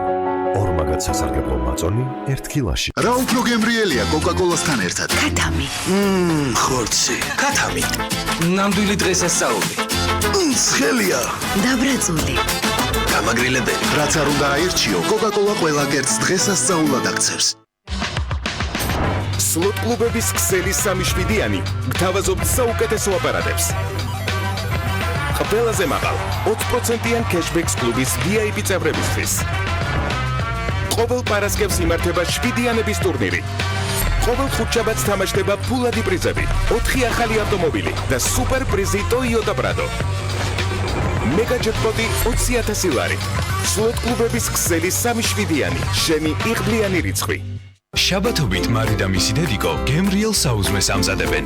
ხოლო მარტივი რეცეპტით ამზადებული არაჟანი პრეზიდენტი ყველაზე მნიშვნელოვანი ინგრედიენტია. ნოღიერი, ნაზი, მათის აღმწრელი, უმაღლესი ხარისხის ნაღებისგან დამზადებული საოცრად გემრიელია. არაჟანი პრეზიდენტი, შეხედეთ ცხოვრებას მადიანად. თქვენი ცხვრი დახმარებას ითხოვს. მე ვარ ოტრევინი, ცხვრების ჟინი. აქ ჩვენ გვჭირდება მაგია, უпроსორედ მეცნიერება. მადლობა. სპრეი ოტრევინი მენთოლით და ევკალიპტით მოქმედებას იწყებს წუთებში და გრძელდება 12 საათამდე. წასვლის დროა. ოტრევინი და თქვენი ცხვრი სუნთქავს თავისუფლად. გამოყენებისას გაიცანით ინსტრუქციას ხვედით მოვლენების შესახებ დეტალური ინფორმაციის მისაღებად მიმართეთ ექიმს. მზად ხარ ჯანსაღი ღიმილისთვის. ახალი Colgate Total იცავს მინანქარს, უზრუნველყოფს პირის ხრუდან უსიამოვნო სუნის განეიტრალებას და ებრძვის კბილების მომატებულ მგრძნობელობას და შენ სრულიად მზად ხარ. ახალი Colgate Total მოწინავე ფორმულა მთელი პირის ხრუს ჯანმრთელობისთვის. როდესაც პაციენტი კლინიკაში კბილების მგრძნობელობის პრობლემით მოდის, ყოველთვის მიგვითითებს საცტკივა. მომატებულ მგრძნობელობის შეგრძნებას ნერვის იმპულსი იწვევს. ამ დროს კი სიცივეზე მწვავე ტკივილი წარმოიქმნება. სიტუაცია შეიძლება გაუარესდეს. ასეთ პაციენტებს აუცილებლად ვურჩევ კბილის პასტის შეცვლას. სენსოდინი ზემოქმედებს კბილის ნერვულ დაბოლოებებზე და ამცირებს მგრძნობელობას. როდესაც პოულობთ ასეთი პრობლემის გადაჭრის გზას, ცხოვრების ხარისხიც მკვეთრად უმჯობესდება. ასაკთან ერთად ორგანიზმიდან კალციუმის გამორეცხვის გამო ძვლები ხდება მსხვერპლად. კალცემინადონს შეუძლია შეაჩეროს გამორეცხვა. მასში შემავალი ინგრედიენტების ეფექტური კომბინაცია აკავებს კალციუმს და უნარჩუნებს ძვლებს სიმტკიცეს. კალცემინადონსი თქვენი ძვლების სიმტკიცისთვის. გამოყენებისას გაიცანით ინსტრუქციას. გვერდითი მოვლენების შესახებ დეტალური ინფორმაციის მისაღებად მიმართეთ ექიმს. ბაია. ჩვენ ყოველთვის ერთად ვიყავით, მაგრამ რაღაც შეიცვალა. აბა ახლა ნახეთ. დილით სახლის დაალაგება. დღისით შვილიშვილები. ესეგვებიც გვიანობამდე. და მე? ვოლტარენ ემუგელი 2%-იანი აღწევს ღრმად ანთებით ქსოვილებში. შეიცავს აქტიური ნივთიერების ორმაგ კონცენტრაციას, ამსუბუქებს ტკივილს და ამცირებს ანთებას დილიდან საღამომდე. დაიწყეთ დღე ქრონიკული ტკივილის გარეშე ვოლტარენ 2%-იანთან ერთად. გამოყენებისას გაიცანით ინსტრუქციას გვერდითი მოვლენების შესახებ დეტალური ინფორმაციის მისაღებად მიმართეთ ექიმს.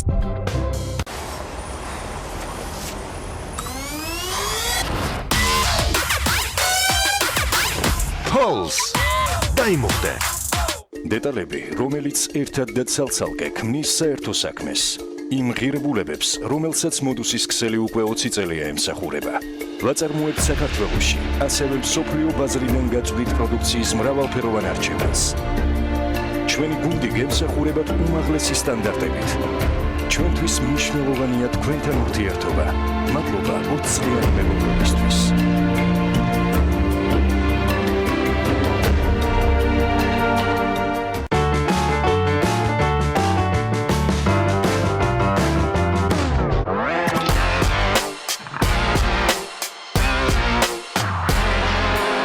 ახალი ნათება 20 წლის ახალგაზრდა ყველაფერი ისევ წინ არის.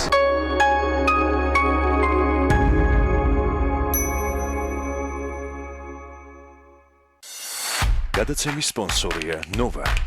200-ზე მეტი დასახელების ქართული პროდუქტი. მადლობა, რომ ირჩევთ ქართულს.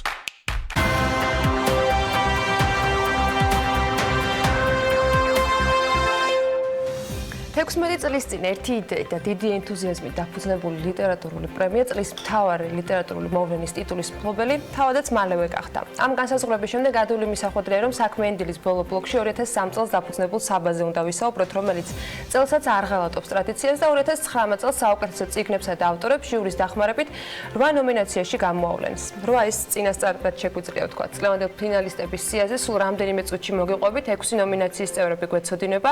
ქართული თარგმანის ნომინაციის ფინალისტებს მოგვიანებით ოქტომბრის ბოლოს გაგვისაჯაროებენ და ტრადიციულად ლიტერატურის განვითარებაში შეტანილი განსაკუთრებული წვლილისათვის გამარჯვებული უშუალოდ დაჯილდოების ცერემონიაზე გახდება ცნობილი. საბა 2019-ის ამბები უნდა მოგიყვეთ ჩვენი სტუმრების დახმარებით. კატი ამაღლობელი საბას დამფუძნებელი და ერინა ჯავახაძე საბას დირექტორი შემოგვიერთდნენ საქმე ენდილის ეთერში. აქვე დავაანონსებ, რომ ის სია, ვინც საბას ნომინაციაში მოხვდა, აუცილებლად საქმე ენდილის ეთერიდან უნდა მოვისმინოს ჩვენმა მაყურებელმა, მაგრამ სანამ ბოლო ტკბილ უკბაზე მივალთ, წლევანდელ დაჯილდოებაზე მინდა გითხოთ, როგორ მიდის ორგანიზების საკითხები, როდის იქნება, რა დეტალები არის, ეს რომ გაგვიზიაროთ პირველ რიგში. მოგესალმებით. წელს საბა მე-17-ით ტარდება. დაჯილდოების ცერემონია გაიმართება ნოემბრის ბოლოს, მაქსიმუმ დეკემბრის პირველ კვირაში. გვაქვს სიახლეებიც, ჟიური აქტიურად მუშაობს უკვე მეხუთე თვეა. ამიტომაც მხოლოდ 6 ნომინაციის ნომინანტები არის ცნობილი დღეისათვის. ორ კვირაში, როგორც თქვით, ქართული თარგმანის ნომინანტებიც იქნებიან ცნობილი. ერთი სიახლე არის, დავამატებ წლევანდელ საბაზე, რომ გაიზარდა საპრიზო ფონდი. 4000 ლარის ნაცვლად ლაურეატები მიიღებენ ძირითად ნომინაციებში 6000 ლარს, ხოლო წვლილისთვის 8000 ლარის ნაცვლად 10000 ლარს. ყველა არ მიხსენებია, რომ წლის მთავარი ლიტერატურული ღონისძიება ხდება ხოლმე საბა. წელს იყო რაღაც რისკები, რომ შეიძლება არ ჩატარებულიყო. რამდენად ხართ კმაყოფილი იმ პროცესით, რაც ახლა მიდის და როგორი იქნება? იმიტომ რომ გასაგებია, რომ ყველაფერი უკეთესობისკენ არის, რომ ჯილდოები იზრდება, ნომინანტები ძალიან საინტერესოა. ამას გაიგებს ჩვენი მაყურებელი.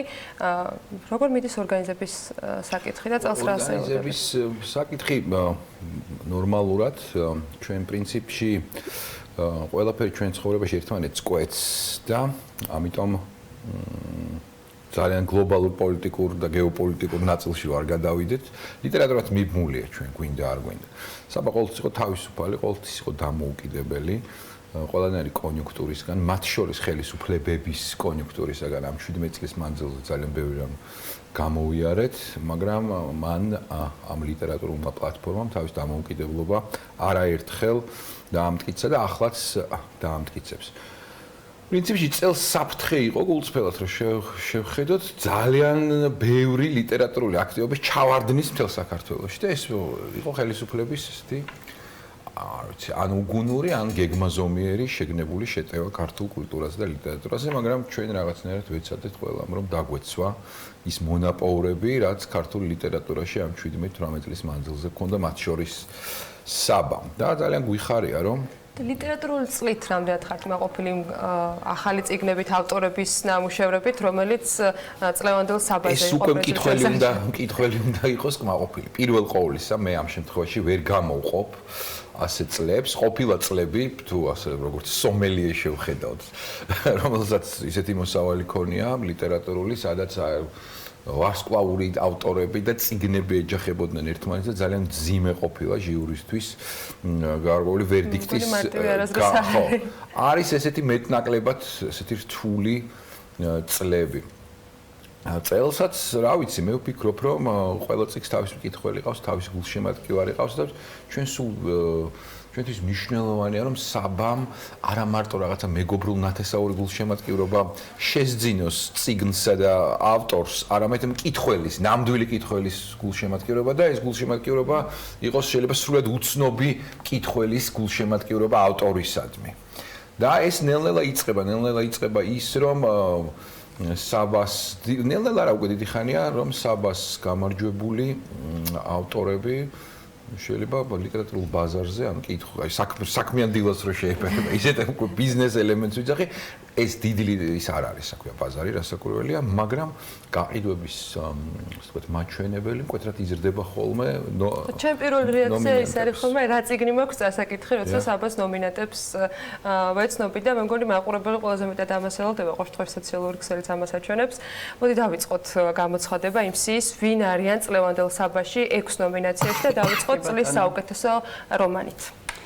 წლის საუკეთესო რომანი აკა მორჩილაძე კუპიდონი კრემლის კედელთან ბაკურ სულაკაურის გამომცემლობა, ზურაბ ქარუმიძე უნტერგანგ მოგზაურობა ევროპაში, გამომცემლობა ინტელექტი, ივა ფეზუაშვილი ფსკერის სახარება, გამომცემლობა ინტელექტი. 3 ნომინაცია გვაქვს ამ მიმართულებით წლის საუკეთესო პროზაული კრებული.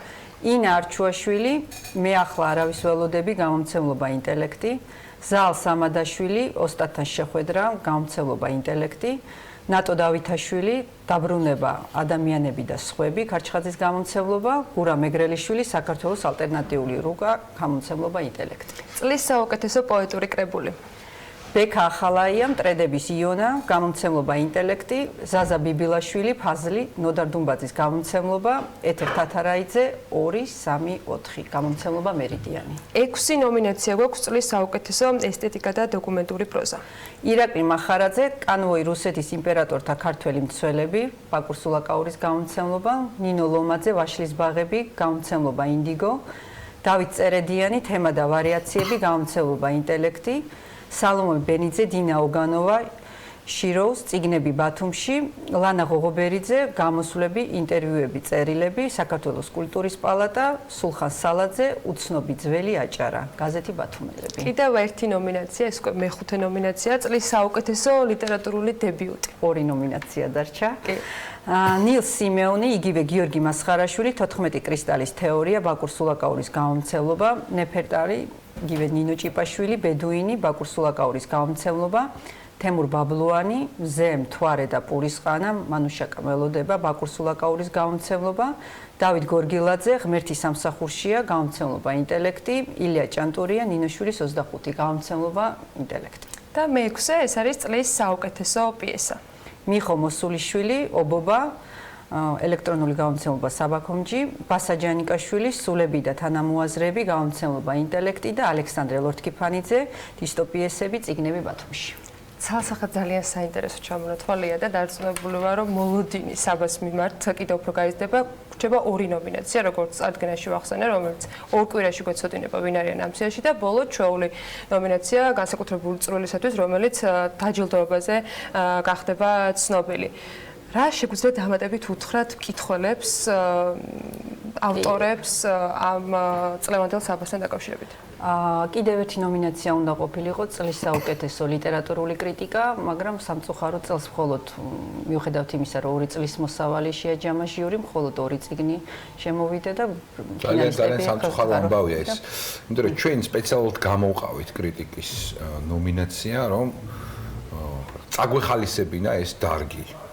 ნუ კრიტიკა არის 2 ნაწილისგან შედგება, კლასიკური სამუშაოსგან, დიდ ავტორებზე, ძველ ავტორებზე, თეორიული ნაწილისგან და თანამედროვე ლიტერატურისგან, ერთგვარი რეცენზიების. ამ 2 წლის შარშან, როდესაც ფრანკფურტის გამო ჩვენ თქვით, რომ დავაპაუზებთ, კი არა მოვიღებთ, ანუ შემდეგ წელს განვიხილავთ 2 წლის ნომინაციაზე, ნომინირებულ წიგნებს კრიტიკაში. მივიღეთ სულ 3 წიგნი ამ 2 წლის განმავლობაში. აქედან ერთი უბრალოდ მიზეზთა გამო ვერ აკმაყოფილებდა ნომინაციის კრიტერიუმებს. მეორე ნახევრად აკმაყოფილებდა და ასე ვთქვათ ამ წიგნებზე კი არ არის საუბარი. ანუ ვერ შედგა სამწუხაროდ, ვერ შედგა მოკლესია. რატომ ვერ მოხერხდა რომ იმიტომ რომ წარმოდგენილი წიგნები მოკლესიაზე ცოტა იყო თან ამავე დროს. ხო და რატომ არ გვაქვს საკმარისი თქვა ეს არის უკავშირდება ჩვენს კრიტიკულ აზროვნებას. ზოგადად კრიტიკული აზროვნების უნარს და როდესაც ქვეყანაში არის პრობლემა კრიტიკული აზროვნების, მისი პროდუცირებაც წიგნების სახით რთულდება და მძიმდება და ამას ძალიან დიდი გულის ტკივილი თვითონ. საბა მე იმედი მაქვს რომ ამდენი წლის შრომის შემდეგ მაინც აჩვენებს იმ შედეგს, იმიტომ რომ ეს ძალიან ბევრი მიმართულებით არის მნიშვნელოვანი. ძალიან დიდი მადლობა მინდა გითხრათ იმისაც, რომ პირველ რიგში ჩვენთან შედგა ამ სიის პრეზენტაცია, რომელსაც ასეულდნენ ავტორებიც და მკითხველებიც. იმედი მინდა გავუთქვა, რომ ყველა ავტორის ნამუშევარს უფრო მეტი ადამიანი გაეცნობა, იმიტომ რომ მნიშვნელოვანია საბას არსებობა იმ ფულადი ჯირდოს გარდა, რომელიც მწერლებისათვის მართლა ძალიან მნიშვნელოვანი, იმიტომ რომ ყველანი რა იმას აღნიშნა, რომ არ აქვს ჩვენ დიდი ბაზარი, ანუ ბუნებრივად არა ვართ ისეთი ენის პატრონები, რომელსაც ბევრი წაიკითხავს საქართველოს მიღმა და ძალიან მნიშვნელოვანია მართლა ამ ფორმის ახალისება, საბას არსებობა განსაკუთრებით მნიშვნელოვანი ავტორებისთვის და მკითხველებისთვის, რომელსაც ეს გამზადებული არჩეულებრივი სია არის, რა შეიძლება წაიკითხონ უახლოეს მომავალში. მადლობა იმისთვის, რომ შეგერავით ჩვენთან ერთად. მშვიდობები დაჯილდოებამდე. დაჯილდოებამდე. ხო, კიდევ ერთი ნომინაცია გვაქვს გამოსაცხადებელი და ამასაც აუცილებლად გავაცნობთ ჩვენს მაყურებელს. წარმატებებს გისურვებთ და რა თქმა უნდა ყველა ავტორს, ვინც ამ მოკლესიაში არის მოხვედრილი და მათ ვისაც უახლოეს მომავალში აქვს სურვილი, რომ საბას დაჯილდოებაზე თუნდაც ამ ფორმით მოხვდნენ, წარმატებას გისურვებთ. რატი ამაღლებელს საბას დამფუძნებელს და ირინა ჯავახაძე საბას დირექტორს მასპინძლობდით დღევანდელი საქმიანი დილის ბოლო ნაწილში და მათთან ერთად უნდა დაგეშვიდობოთ ამ არაჩვეულებრივი ამბებით. ხვალ დილის 8 საათამდე. წინ გელოდებათ საქმის კურსის ეთერები და რა თქმა უნდა მუდმივად განახლებადი ამბები BM.GZ. ბედნიერ დღეს გისურვებთ.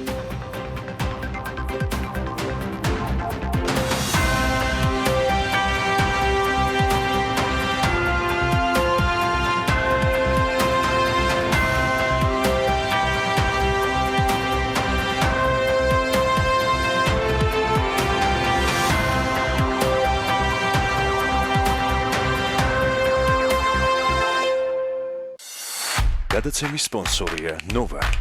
200-ზე მეტი დასახელების ქართული პროდუქტი. მადლობა, რომ